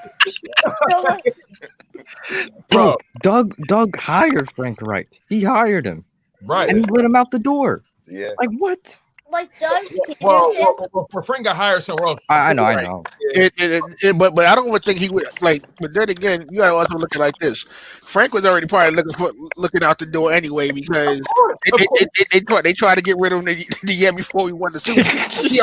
He already saw the writing on the wall. So he already knew he had to If Josh McDaniels takes that coach job, does Frank Reich leave?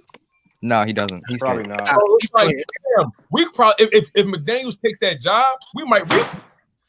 Yeah, No, this is what happened. So McDaniels took the job, right? Oh no, he backed out of it. Then Frank got hired, and then we were supposed to promote DeFlippo as OC, and then he took the Minnesota job. Yeah, the Jags job, right? No, he took Minnesota, got fired, then took Jags. Minnesota, right? Minnesota got fired. Then he went to right. So right, we right. got screwed because of that. Yeah, You're right. All because McDaniels didn't take the job, and now look at him. He's trying to get a job with us now. Crazy. Bro, I would love Lori. I would love Lori last minute be like, "Oh wait, Josh, we're not signing the contract." He would understand. Oh my goodness, man! But listen, fellas, we're about to end this live stream. Any final thoughts? Let's start with Mike. Mike, any final thoughts? Nah, I just want to see them make the right decision, man. Stay in house. You know what I mean? I think Deuce will make the right decision in the draft. I think he already has everything put together. I don't want to see them go outside and reach too far. You know, because then there's gonna be too many finger points 3-4 years down the road. You know what I mean? I don't think that's gonna happen with Deuce. So fly Eagles fly, fellas. Yes, sir, Mike. Thank you so much for coming in, my guy. Got Much it. love, man. Much love. What's up? Easy. All right, next we got Jason RG. What's your final thoughts, my guy? Hopefully Howie does the right thing and take Devontae Smith. My feelings about Deuce still haven't changed. I don't want him to get saddled or get have his reputation damaged, but behind Howie craziness. But you know, at the end of the day, I just hope we have a solid draft and we can get All right, somebody worthwhile in here. I feel you, Jason. Let's take it one step at a time. Let's get a coach, then let's get our good draft pick. Right. Let's enjoy that for a little bit. And then we can assess this quarterback situation. Right, one step at a time. Like we so screwed up and discombobulated. And then eventually we'll probably keep Howie for another 15 years. Well, let's hope it's not another That's 50 your Braden, years. I'll tell you what, man, your comedic relief is great. Hey, Braden's thinking like Lori right now. Oh man, Braden, any final thoughts, my guy? Yeah, I have two final thoughts. First of all, what nobody's talking about Jalen Weddle. Like Jalen Waddle? Oh yeah. Yo, he was before he got hurt. He was I wanted the Eagles to pick him. Like, let's say we were like in the top 5 because I thought that's where he was going. He reminds me so much of Deshaun Jackson. Yeah. Like copy and paste. And also, where do you think Doug will go? I think he won't have a job because he's going with Seattle. He's gonna be the OC for Seattle. That's my prediction. I think he'll take a year off. Why not? Reports are saying he might even take a year off. He might just retire. And no, I don't think that. No, that'd be crazy. No, but he'll Braden, go back to being the quarterback and go back being sucky as a quarterback at 60 years old.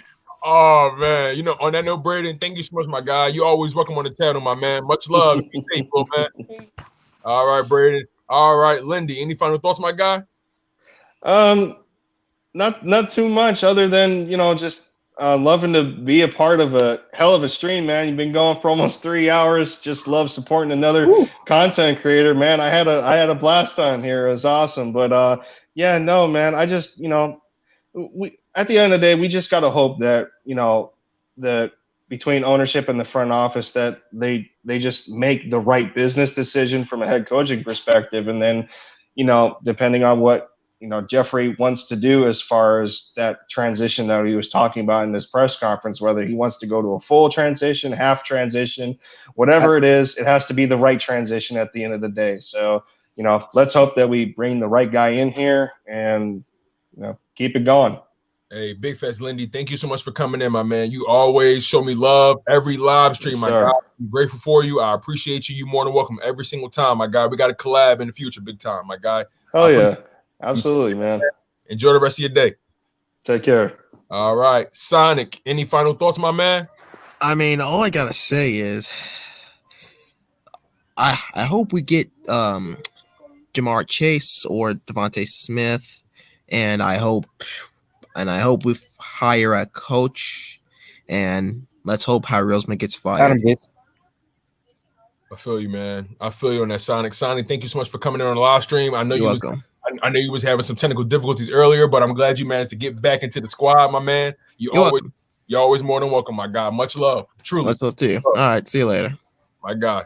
And Philly Joy, you last but certainly not least. Any final thoughts from you, my guy? Hey man, as long as Adam Gase isn't on his coaching staff, I'm open to Josh McDaniels. That's your man.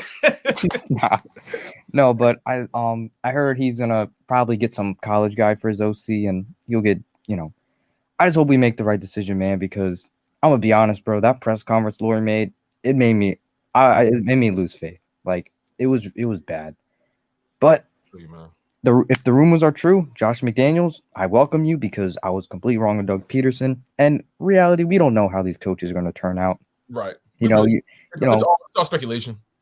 Just wait till the season starts. I thought Doug Peterson was the worst hire ever, and he ends up being the greatest coach in Eagle history. So you got the pinky finger. Yeah, you got the ring. So, if Josh McDaniels makes Roseman fired, then he's the greatest coach to ever wear an Eagles gear. So I feel you, man. On that note, Philly Joe, thank you so much for coming on the live stream, my guy. I'm grateful for you, my guy. Big time. You take care, man.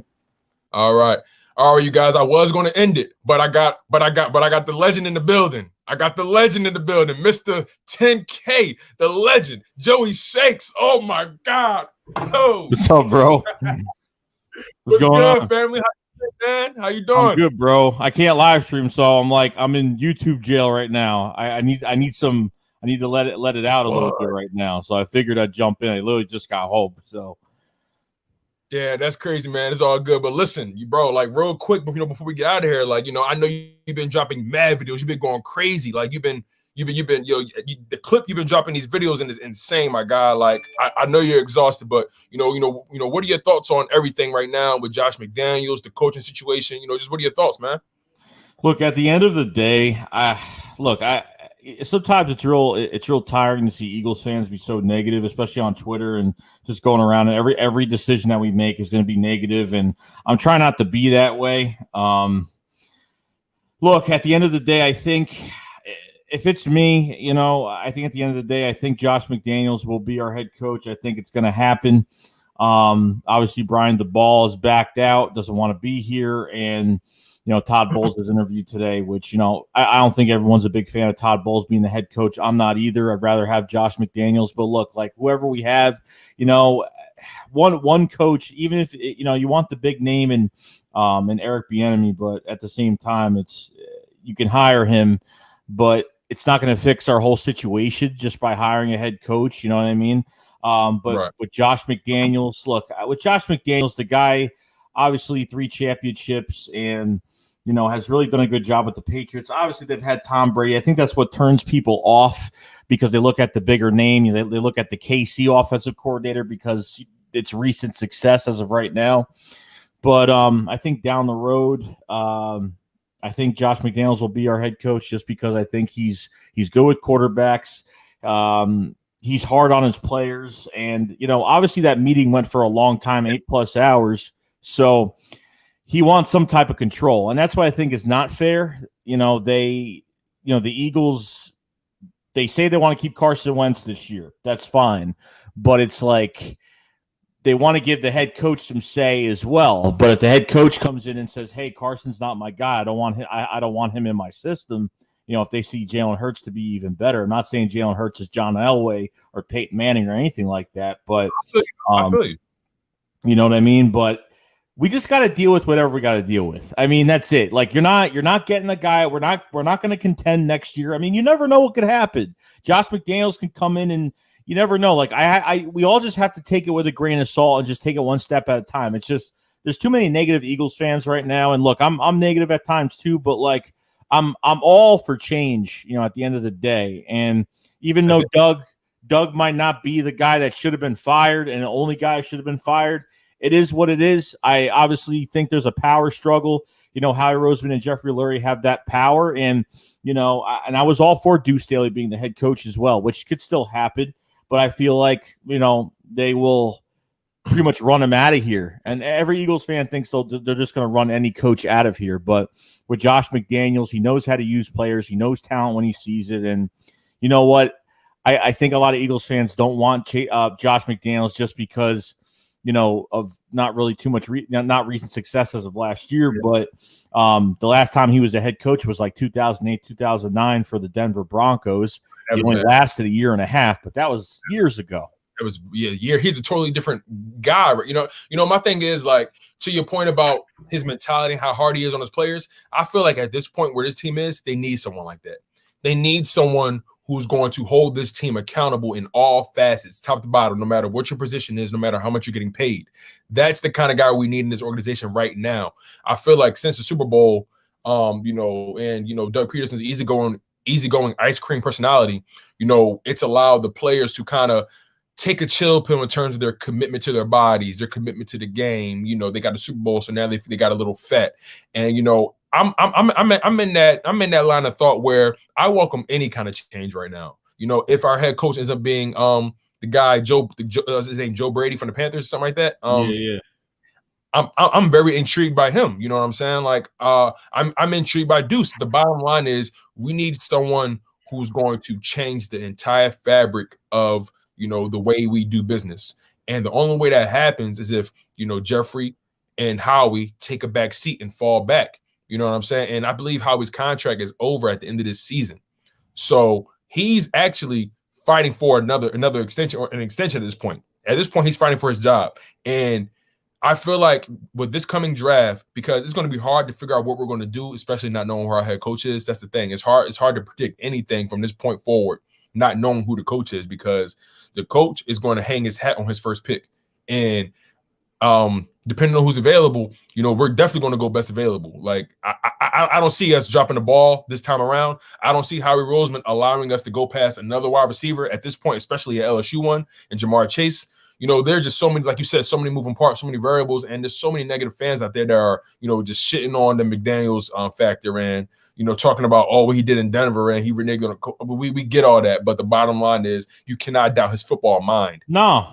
Even though he had the best quarterback in the league for a long time, but it's just like, yeah, I understand that, but he's putting these guys in the right positions. He knows how to use players. He knows their skill sets. He knows their weaknesses, their strengths. So, I mean, it goes either way. Every coach has flaws.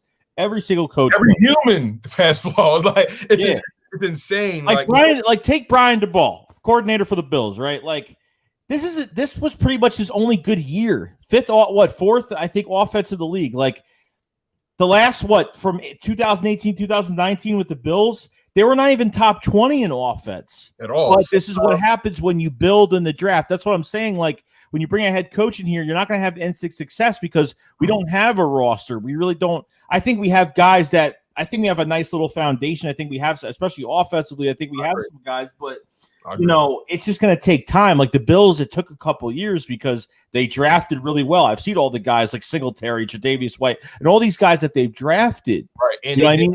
And it very well with Stephon Diggs. That was a huge pickup. Stephon Diggs pickup changed their entire offense. Like that. Oh yeah. That was total. That was a game changer for them.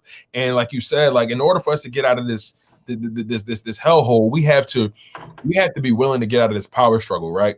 There's something going on in this organization that is counterproductive to everything that we want to happen.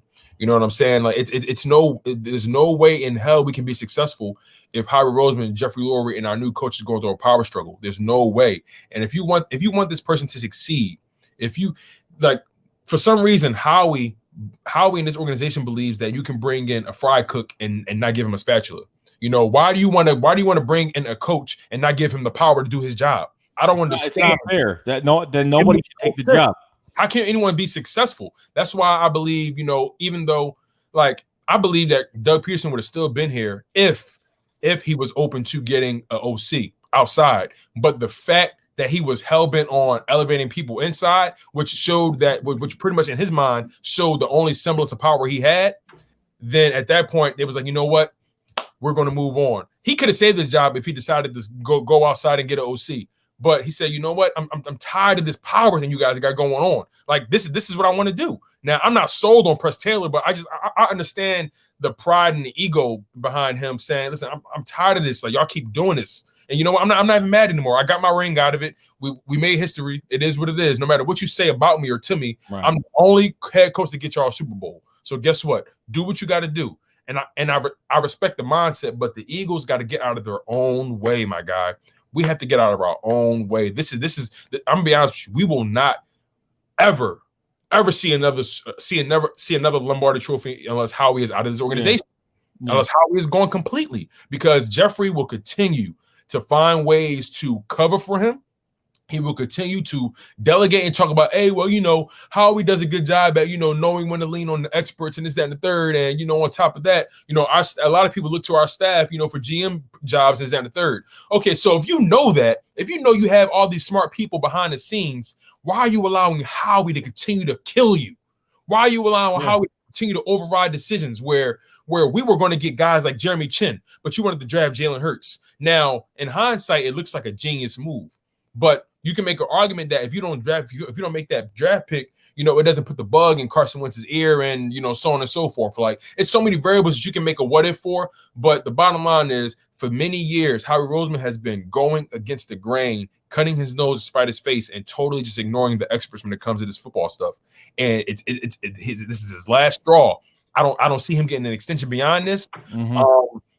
I really want us to entirely move on from him entirely. But that's Howie's brainchild. He loves him for some odd reason. Even if we move on from Howie, I believe it's going to end up being a situation where, we relieved him of his duties, or we gave him a new role. It's not going to be an ugly, breakup. It's going to be something that's real palatable, easy for the ego, easy for everybody to digest. And I honestly believe Jeffrey keeps him on payroll because he knows damn well outside of this building, he ain't getting no job. He's not getting no job outside of this building. He's just not. You know what I'm saying? But, the bottom line is that we got so many unknowns. We can't even think about the draft until we get our new coach, But, just real quick, who do you want in the draft? I personally, if I'm being honest, I understand that wide receiver is the sexy pick.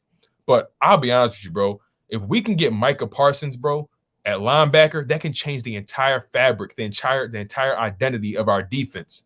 And that can give us, and we can have some star power. You know what I mean? Yeah, no, I mean, I would love it. I mean, to me, it's like it's a joke that they would draft a linebacker in the first round. To me, it's just I really don't think they'd actually have the balls to do it.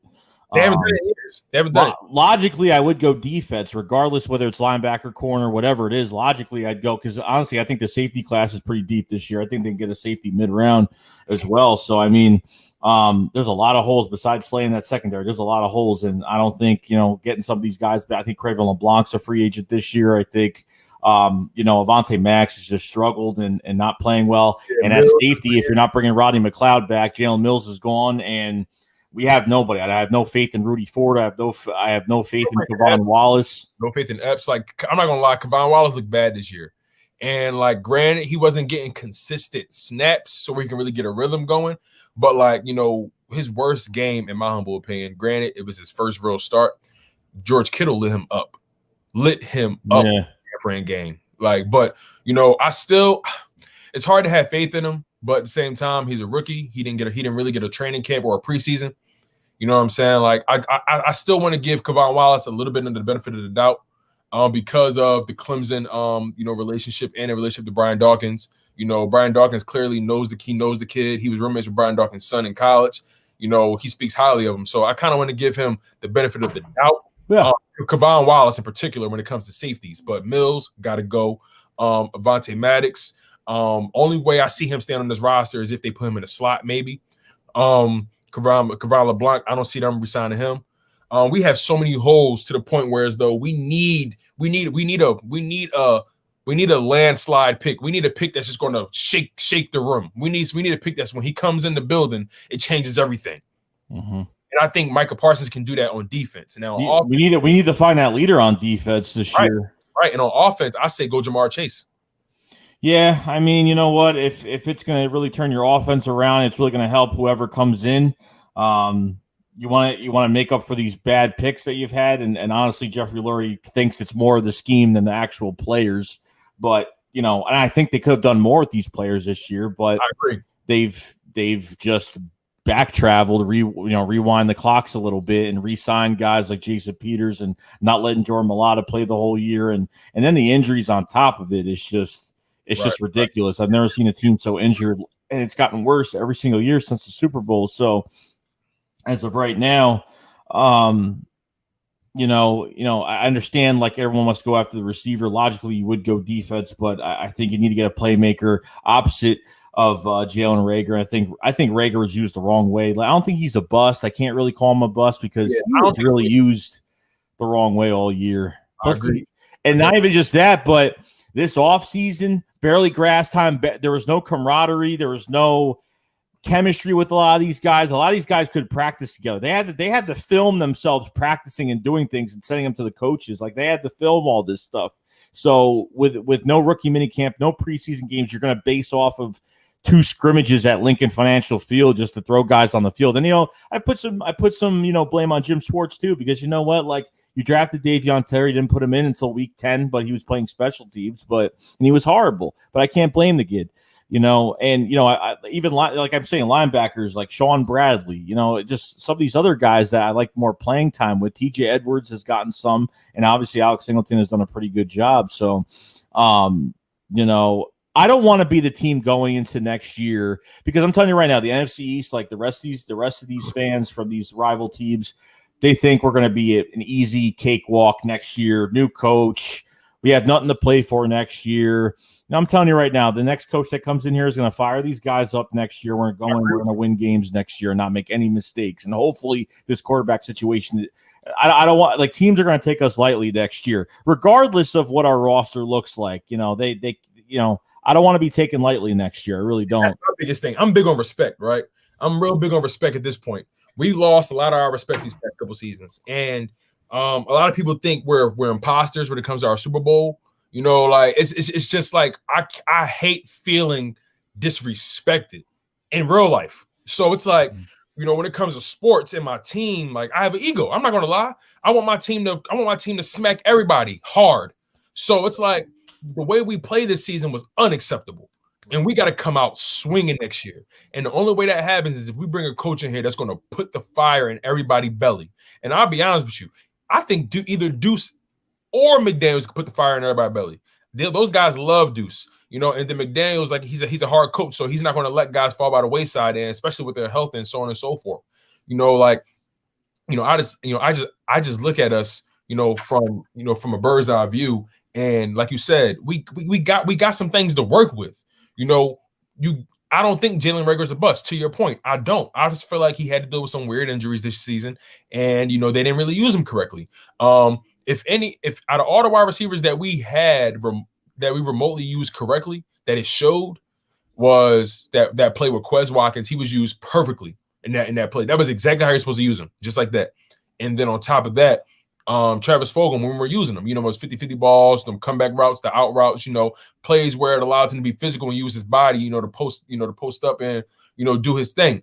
I really feel like, to your point, we should go best available, you know, when it comes to the draft. So that number 6 pick, if Michael Parsons isn't there, Devontae Smith is gone, and Jamar Chase is there, pick him, because that way that will show that whoever's at quarterback, I'm going all in on your success.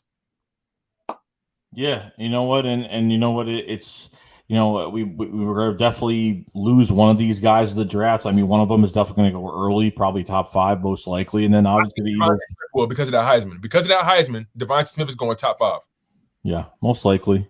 But I don't mind getting Jamar Chase either. I don't, you know. But I think whatever comes to whatever coach that comes in here is going to do his job, and whatever staff that they take with them. I mean, time's ticking, because even with the Josh McDaniels stuff, like if they're going to hire him, they have to hire him soon, because obviously the Patriots are going to need an offensive coordinator. They need time to get an offensive coordinator, so they can't let this go for too long. But, you know, I just want to get back to what we used to be and look like a normal offense, and whatever they do, I don't care. Whoever's the quarterback is the quarterback. I'll be supporting that quarterback regardless of what happens. And that's pretty much it, man. Like I can't even focus on the draft right now, because it's hard. This is just crazy. Like, it's like, I didn't think Doug was actually going to get fired. I mean, I didn't think that's what I'm saying. I didn't think he was getting fired at all. I really didn't. I really thought it was going to be one of those, look, get an OC, bro, and we're going to run it back. I really thought that was going to happen. But when they just totally, I was like, well, okay, they're serious about this. Jeffrey is not playing. Now, if he fired him, I understand Howie's usually the safe one, but Howie's damn near close to getting fired too, because he can't keep going to bat for this man. I watched that press conference with Jeffrey Lurie, and my gut was just turning, bro. It was disgusting. Like the press conference with Howie Roseman and Doug, disgusting. The Jeffrey Lurie one, I'm like, bro, he can't even turn his nose at Howie. It's so hard for him to even say anything bad about this man.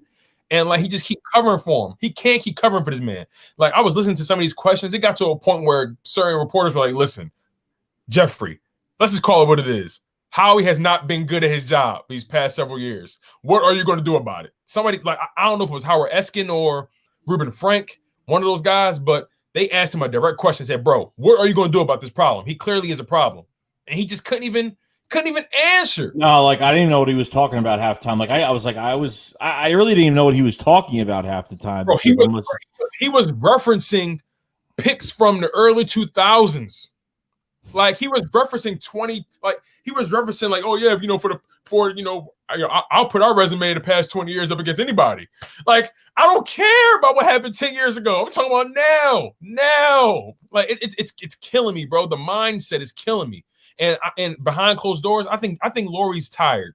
I think he's tired. He's getting older. You can see it. He's getting older. He's getting tired. And at this point, I think this will be Howie Roseman's last hurrah. I really believe it. It's the last year on his contract too. This year. This year's his last year.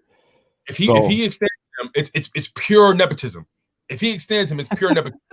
Purely. There's no way you extend him off of his resume these past several years. No way. But the one thing I have to respect is that, and here I live in New York my whole life, so I'm always around Jets and Giant fans all the time. So, when I see these Jet fans when they hired when they hired Robert Saleh, they're all, they're excited about every little thing that happens. They think like one thing happens and team is fixed, it's all good. You know what I mean? And I'm glad. The one thing I can respect the Eagles actually did was they're actually doing their due diligence. They're taking their time with this. They didn't just hire on the spot. Like the first guy that was there, they didn't just hire him on the spot. Like they actually were very patient, and they didn't just hire this guy like, oh, he's available, boom. Like the Jets hired a guy, boom. It was done. That's a very good point because Peter King laid that out. Peter King said something about that. He said, I understand the Eagles are in this situation, but I gotta respect how they're moving right now because they're not just jumping the gun on anybody. That they're not just going for the sexy pick. They're not panicking. They want to make sure whoever comes in this organization is the right guy for this job. And I gotta respect that much of it. I gotta respect that. Talking to these guys for 7, 8, 9+ hours. I don't know if I got that kind of patience. So I gotta commend these guys. I gotta commend it. So whoever coach they do bring in here, 9 times out of 10, that was the guy they wanted. Yeah, and I just want them to, obviously it's really between the Texans and the Eagles right now. I think the Texans have the really they've already, I think they had their interview Bieniemy today virtually. The Eagles requested an interview yesterday, but they couldn't get it scheduled for some reason. Yeah, for something, they haven't got it yet. So, and people are like, people are telling me, and they're like, oh, well, you can't interview the guys that are in the playoffs. I'm like, no, that's not true at all. You can honestly, I'll be honest with you. I don't think we're going to get Bieniemy. Like, I just think, we're too late in the game to try to get him. Like, we're too late in the game. I know it's going to take longer to get him anyway. It's going to take longer to get him. So, like, are you going to risk there's no other teams that are really looking for. The Chargers, got Brandon Staley, the defensive coordinator for the Rams, and we were supposed to interview him today. So he already signed with the Chargers. Lions already signed some guy I had never even heard of. Right. And people say that. Jags signed Urban Meyer, which is crazy. Which is crazy because, like, with the Urban Meyer thing in Jacksonville, it's like. The only reason he took that job was because they had the first overall pick of the draft, which pretty much is like a new beginning for him as a head coach. Like if they have the first overall pick, he can get his guy in the draft and they can start fresh because that first overall pick. I respect that. That first overall pick really helped him get to Jacksonville. It definitely got him to Jacksonville a lot easier. If they didn't have the first overall pick, it is what it is. Like this, I look at other teams too, like the Saints, like that Drew Brees retires. And now, like, you don't know, like a lot. There's going to be a couple teams that need quarterbacks. Obviously, Deshaun Watson's not having a good time with the Texans right now, so he might want out. And if Carson Wentz, I need to hear from his mouth what's going on because this is what's pissing me off. Something. I need to hear something. To your point, I need to hear something, bro. Because listen. Remember when he avoided his exit press conference? Yes. When that first happened, I was like, bro, you're a coward. When that first happened, I was like, bro, you're a coward. There's no way come on, bro. You had a chance to right the ship just now, and you avoided it. In hindsight, after after the Doug Peterson firing, I understand why he didn't go to the meeting now. Now, hear me out on this. I still don't agree with it, but I think I get it now. If he would have went to that press conference, right, and 9 times out of 10, we all know what they're going to ask him. Do you want to trade? Do you want out of Philadelphia? Blah, blah, blah, blah, blah. If he would have went to that press conference, he would have had to say yay or nay. Now, most likely it leans towards the yay. So if he would have went there and totally just said, yeah, I think, this season was a wash. We got to, it's time, maybe I got to move on. Is that the third? At that point, he completely burns the bridge between him and Philadelphia. Now it's a foregone conclusion if he leaves. But by him not talking in the meeting, by him being quiet, letting everything play out, that shows me that, okay, he's not totally on the train of get out of Philly. He's on that train as, okay, I want to see what you guys do, because he knew that his job wasn't the only one that's in jeopardy. So he said, I'm not going to cut my nose to spite my face. There's a chance that I might be able to turn this thing around in the city. Let me see what they do with the coaching, and if they keep him, then we're going to force the trade. If not, then okay, anything's possible. Yeah, no, like that's the one thing. Like I understand Howie Roseman, Jeffrey Lurie want Carson Wentz to play in 2021, but does Carson wants to play? Does he want to play here? That's the big question. Like, because if he doesn't, bye, see you later. Like we have no use for you. Like we don't want that attitude here. And like, some of it's not his fault, but that's just the way the cards played out. And blame the front office and blame upstairs what they've done to this guy, as well as what he's done to himself on the field. Do you think now I have a question. And this isn't like a rhetorical question. I'm just curious. Like, do you think he would have came out in that press conference if he didn't want to be here, or like how do you think it would have went if he was at that point of like, I want to get out of here? Like, how do you think it would have went?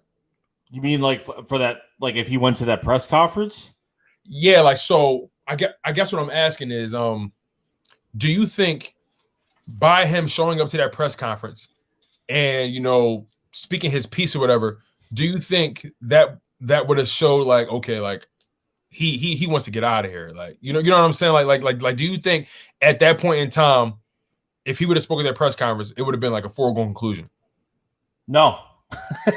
I think he would have been the same way as he always been. I think he's trying to play the good Samaritan player and to show teams that he's not going to be, that's why he, when he wasn't the starting quarterback anymore, he was helping, Jalen Hurts on the sideline. He was trying to make himself look good on the sideline. That, that's value. He's showing other teams that he's not going to, he's not going to show rage, and he's not going to show like he's ignoring everybody, fighting with everybody, and, doing stuff like that. But I mean, with Doug Peterson even said yesterday, apparently, that, they still didn't have a fractured relationship, which is really hard to believe because, like, I'm just seeing body language from our quarterback going to the sideline. Doug gives him a little pat on the back. Sometimes I have to go near Doug, just goes to the sideline and hangs out by himself. And then you have Jalen Hurts that comes in and he's with his receivers, with the offense on the sideline, and he's talking to everybody. And I saw Doug is more, close to him, like a son. He's got his arms around him. You know what I mean? So body language, bro, and just what I've seen on that sideline has made a huge difference. But to go to that press conference, even if he went, okay, he would have got. I think half of it because he didn't want to get destroyed by the media. I think half of it was that he would have got destroyed. They would have lit him up. Yeah, he would have got lit up pretty bad. He would have got lit up because that would have been the first time he would have got asked about trades. That would have been the first time he would have got asked about that.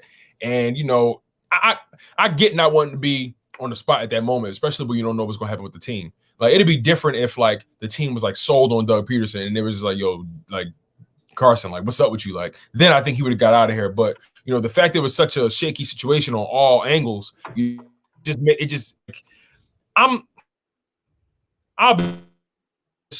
still want Carson Wentz to.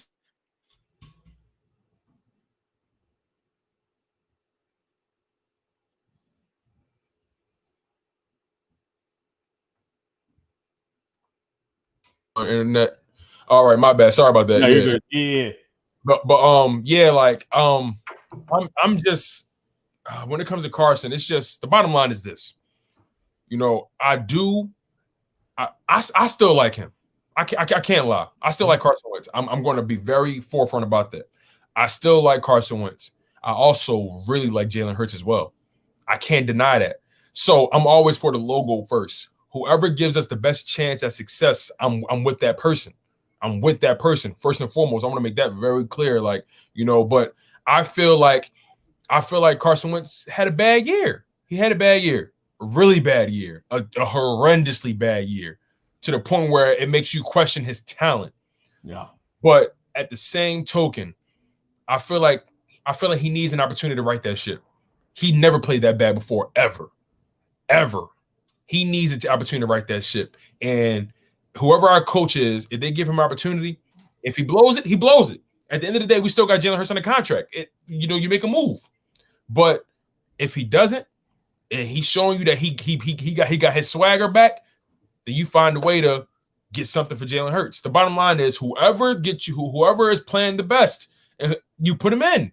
I'm for the shield. I'm for the logo first and foremost. But I will admit, I want Carson Wentz to win. I want him to succeed. But I also want Jalen Hurts to succeed as well, no matter where they are. I like both of those guys.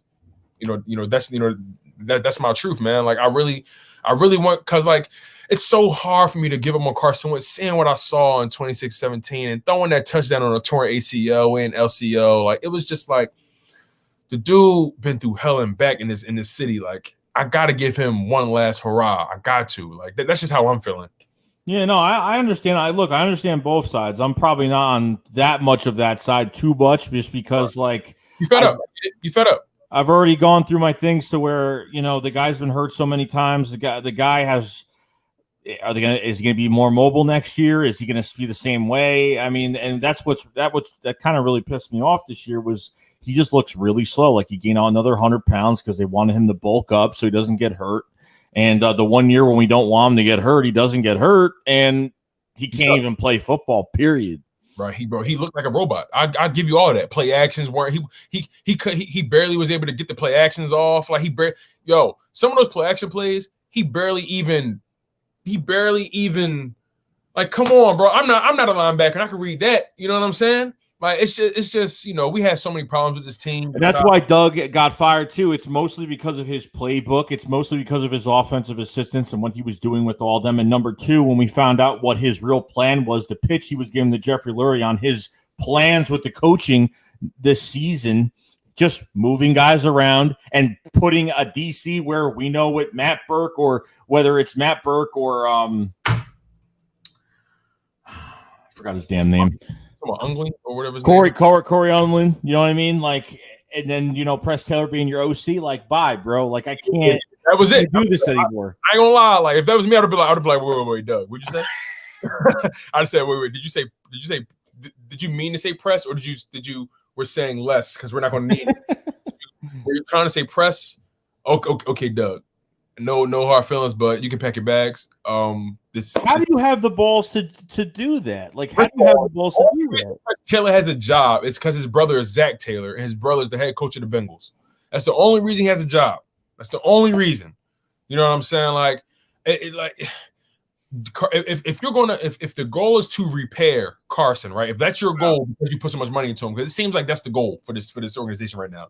If your goal is to fix Carson, you got to put someone in that organization that he can't be buddy with. Right. He can't be all like, no, none of that. We need someone that's going to hold him accountable, hold him to the fire. Frank Reich did that, and Filippo did that, and he was at his best. He's at his best when he doesn't have any friends. He's at his best. He can't hire his own staff. You know, why are they so afraid to go outside the organization? Why? There's something to that. What is that? Like, I know every other organization in this NFL seems like they don't mind going, but us, it has to be homegrown. It has to be in-house. It has to, you know what I'm saying? Like, the only in-house hire I will ever support is Deuce Staley, and that's about it. You know, because I feel like he's given his organization so much. Give him a shot. At least put him at OC, and then, you know. But then again, whoever you bring a head coach in, they want their own OC. You know what I'm saying? So it's like.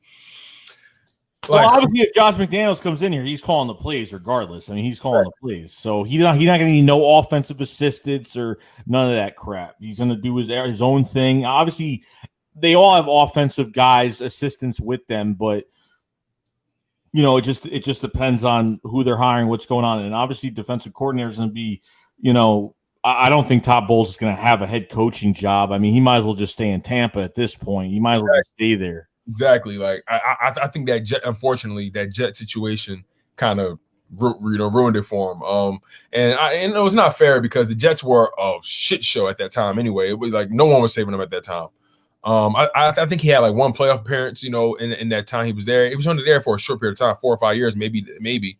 But, you know, Todd Bowles, you know, I just don't think I don't think he's the guy for us. You know, no slight against him. I just, unfortunately, you know, I just don't see him leaving Tampa for another DC position. And on top of that, I just don't see him outwin. I don't see him outwinning McDaniels just based off of McDaniels' pedigree and, you know, everything McDaniels brings to the table as an offensive mind, especially knowing the fact that Jeffrey Lurie is big on his offense. Jeffrey Lurie wants a top 5 offense. He's big on that, right? So, you know, I think when it comes to our coaching staff, we're always going to lean more towards offense every single time because Jeffrey's big on having a top 5, you know, offense, you know. Yeah, and why not bring in a guy like Josh McDaniels, which he's been with the best and he's coached the best, and he's brought the Patriots to a few Super Bowls at this point. So it's and they're really good at bringing the best out of these no-name guys. They're really good at like he's that his staff in New England. They were one of the things that they were great at, better than any other team in the league, was being able to pull the deepest, darkest talents out of a player. Like they were able to max. They turned Chris Hogan into a good wide receiver, like, you know, and on any other team, he's probably not even number 3 or number 2. Like, but they did what they did with him. Edelman turned him into a legit threat. Edelman was he came in as a quarterback, and he was actually on the Giants practice squad when he first came into the league. That's wow, I had no idea. Oh yeah. I knew he was a quarterback, but I didn't know he was on the you said Giants or Jets? He was on the Giants. Giants. I had no idea. That's crazy. That's crazy. But my point is, you know, like I said, McDaniels, he can unlock the talent. So I feel like if your goal again is to reestablish Carson Wentz's dominance, he's the coach to do it. Period. Now, what was really weird is when before this interview even happened with McDaniels, right? So before the interview even happened, McDaniels was actually getting his staff together, which is kind of weird because he actually got his staff together way before. Right. Because really, I don't know if any other teams are really interested in Josh McDaniels at all. Like, I don't even. He has a bad rep for a guy that reneges on deals, and he has a bad rep as the guy in Denver. He just has this weird stigma surrounding his name. Yeah. Yeah, I probably. I mean, that's obviously that's probably why. I don't know. Probably more than that. Who knows? But I don't know. Like, could he bring Matt Patricia in as his DC? Is his staff consists of either Matt Patricia or it could be Gerard Mayo? That obviously Gerard Mayo was a linebacker. He's just been a linebacker coach, but he hasn't been a defensive coordinator. I don't know if I really feel great about that, but. Matt Patricia's still out there as well, so could bring him as a defensive coordinator. I mean, I don't like turn into Patriots staff here. I was just about to say we're going to turn into the Philadelphia Patriots. Like, it's going to be crazy, and then I can't wear this shirt anymore. Like, it's going to be ridiculous. Like, it's going to be so. If we bring in Patricia, like, we about who's next? Belichick, like, bro, like, it's ridiculous. Next thing you know, you're going to see a freaking headline. Tom Brady signs a 1-year deal with the Eagles. Like, it's gonna be crazy. Like, but I'm regardless. I'm excited about this offseason because it's so up in the air. It's so wide open, and this is arguably the biggest offseason in the past 10 years. Yeah. So, it's not going to be a boring offseason. I'll tell you that. At all. There's going to be plenty of content to put out there. Plenty of content, brother. Plenty of content. Yeah, so I mean, look, like everyone's just got to chill out. Everybody's got to chill out. I mean, like the more I read, the more I'm just like these like half of these Eagles fans think they're coaches. I mean, it's just our team evaluators. You know what I mean? It's just ridiculous at this point. Like whoever we get, if it's Todd, if we hire Todd Bowles as our head seat as our HC, then yeah, I'll be pissed. I'll probably be really pissed over that. I ain't gonna lie, like, I'll be very upset. But Josh McDaniels, I'm honestly fine with it. I'm not a big fan of it, but I'll accept it, and I'm not totally down on it. I don't like it too much, but from what he's done, I could deal with it. You know what I mean? I got you. It's one of those things that, hey, like I can live with I'll live with the results. You know what I'm saying? Because it's not like we have anything to hang our hat on right now. But you never know what could happen. You don't know what could happen. Our Super Bowl season. We were not even a contender. Like, let's be real. Our Super Bowl season, nobody even had us as contenders. I don't think we weren't considered to be contenders until about maybe a week or two prior to that Rams game, and then they were like, okay, this team is legit, and then our money maker gets hurt. You know what I'm saying? So it's like, we only have one place to go, and that's up. Like you said, like everyone thinks they're an evaluator. Everyone thinks they got the answers, right? But at the end of the day, people are telling me that people. I mean, it's ridiculous. Like, look, like we make videos. We put out content that we're not putting out false. If it's an opinion, it's an opinion. But when we don't put out false information about stuff, like I'm told, like I say, oh yeah, Todd Bowles is interviewing for the head coaching job today. Oh, he can't. There's no way he can't because they're still in the playoffs. I'm just like, Yeah, dude, yeah. like, Somebody said that on my stream too, and I was like, he literally just got interviewed today. Like, I don't understand, but bro, this is what you got to deal with every day, and it's just like half these people think they know everything, and they don't. I'm not saying that we do either, because trust me, half the time I'm wrong as well. I'm learning, my brother. It's a marathon. It's a marathon, and what I try to do, man. I try to definitely approach everything like, hey, listen, let me speak your piece, so I can, let you go, and I can make sense of it. And I can be like, okay, I see how you got there. I see how you put that together. But then there are times where it's just like, hold on, wait, my guy, you're just totally just off the reservation. So I try to approach everybody humbly, because everybody definitely may have something to say for sure that I never thought about. I'm real big on like, hey, I have no problem saying to somebody, hey, I ain't think about that. That's a good point. You know what I'm saying? Like, I ain't think about that. So the bottom line is, man, we can't make any kind of speculations really until we get our coach. And then once we get the coach, we can be like, okay, I have a feeling who we're going to draft. And then on top of that, we're not making any moves in free agency. We ain't got no money, no flexibility. No. This is pure draft. This is purely building to the draft and trying to get assets and picks in, rebuild this team from the ground up. And this team has never been good from building through the draft for the past several years. We haven't been good building through the draft in this long time. Yeah, I miss that. Like, I miss being able to have homegrown talent.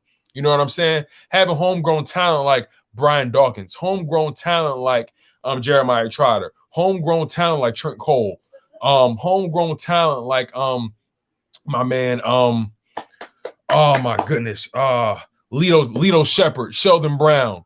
You know what I'm saying? Quentin Michael or Quentin McKell. You know what I'm saying? We just haven't had homegrown talent in so long.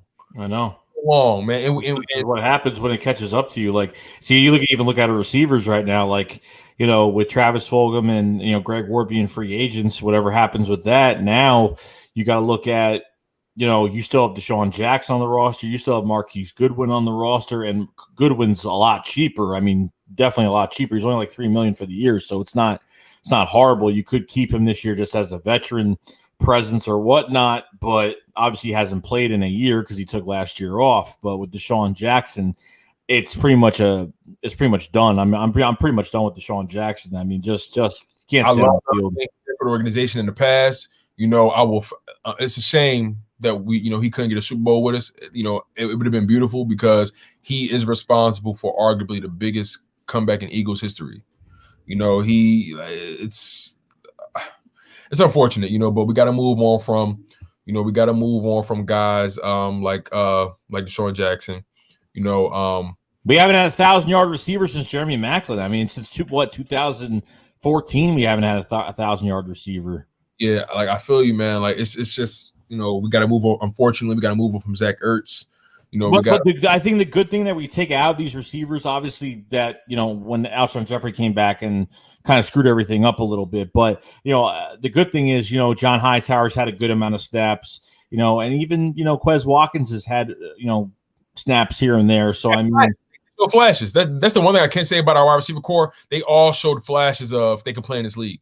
So at that point, you give them enough repetitive reps. You put them in the right schemes, or you put them in the right position to succeed.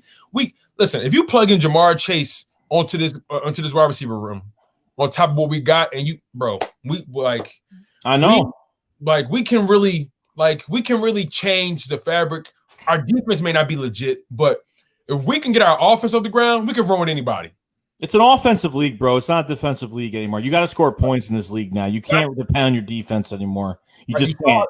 You saw what the Browns did to the Pittsburgh Steelers. They dropped like damn near 50 on their head. You know what I'm saying? And they needed to do that.